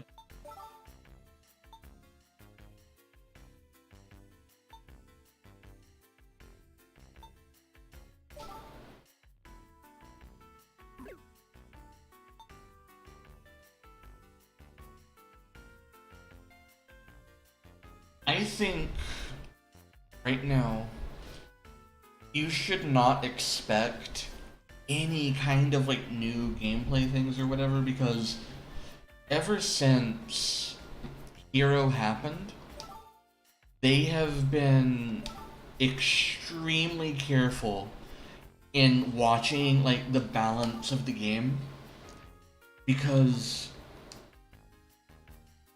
Hero launch was a fiasco. The GP term for the Scions was successors, like advanced classes, something like that. Hero was basically meant to place classes, and that happened, and they like started like running people off of like their older classes.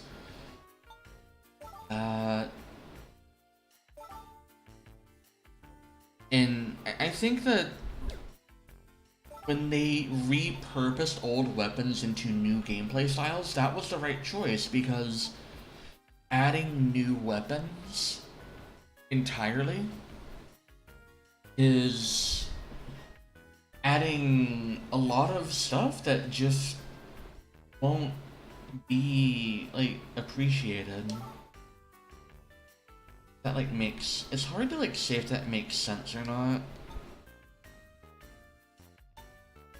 because like take like the new Genesis set right now, like you're not going to make like a Rugged or a Kai'Zar or anything like that. You're just gonna go straight to Neos Astraean, or yeah, like it. Oh yeah, this is the game that had Rowlet. This is what Rowlet 0. This is Rowlet Zero from PSO2.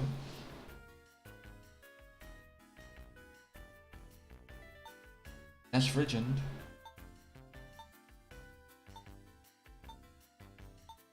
When PSO2 brought back Gunblades, they had a lot of fun stuff to just reference.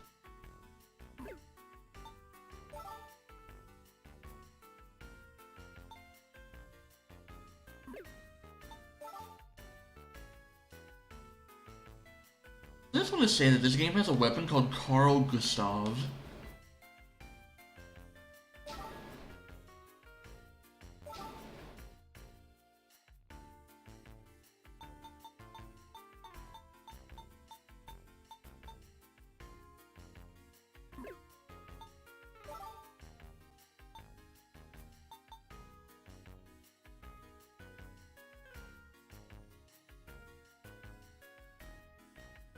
Here's the sort of ancestor to Relic Tartarus. It's CV. CV is the Chaos Cannon.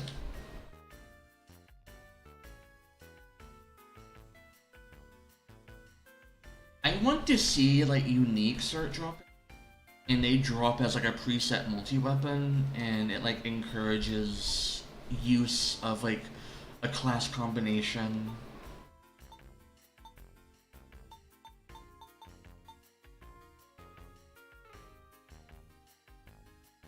I think joke weapons being like molded into weapon camos is also fine.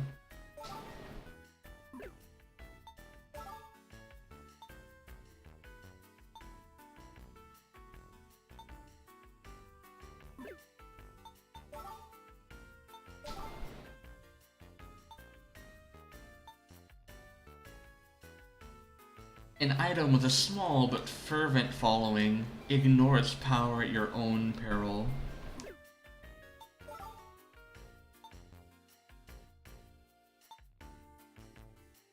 So,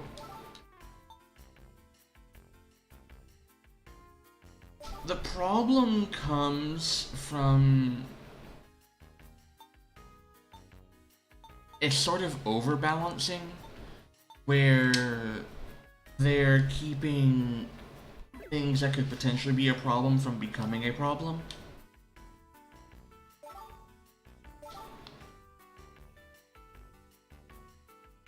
But also, like,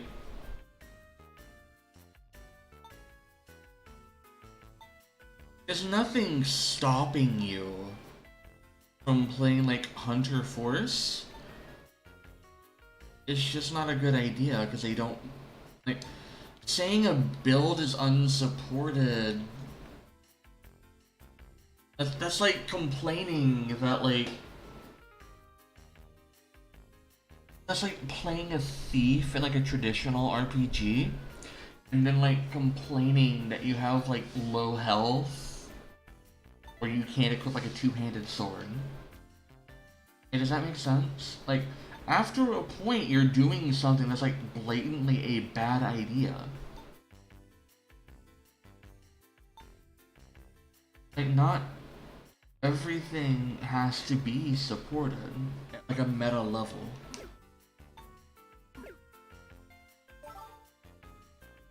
I have 69% item completion.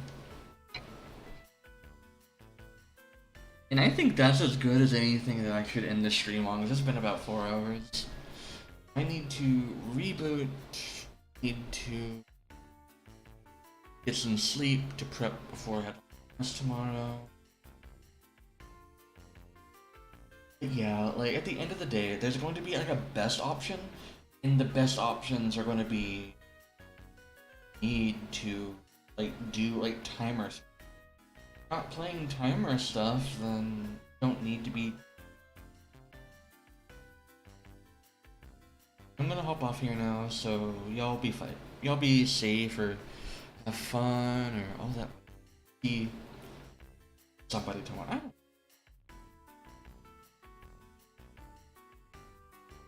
don't. Well, Well, I do intend to stream before I go to Headline Minus, and I'll like plug Headline Minus as I'm heading off. So we'll see how that goes.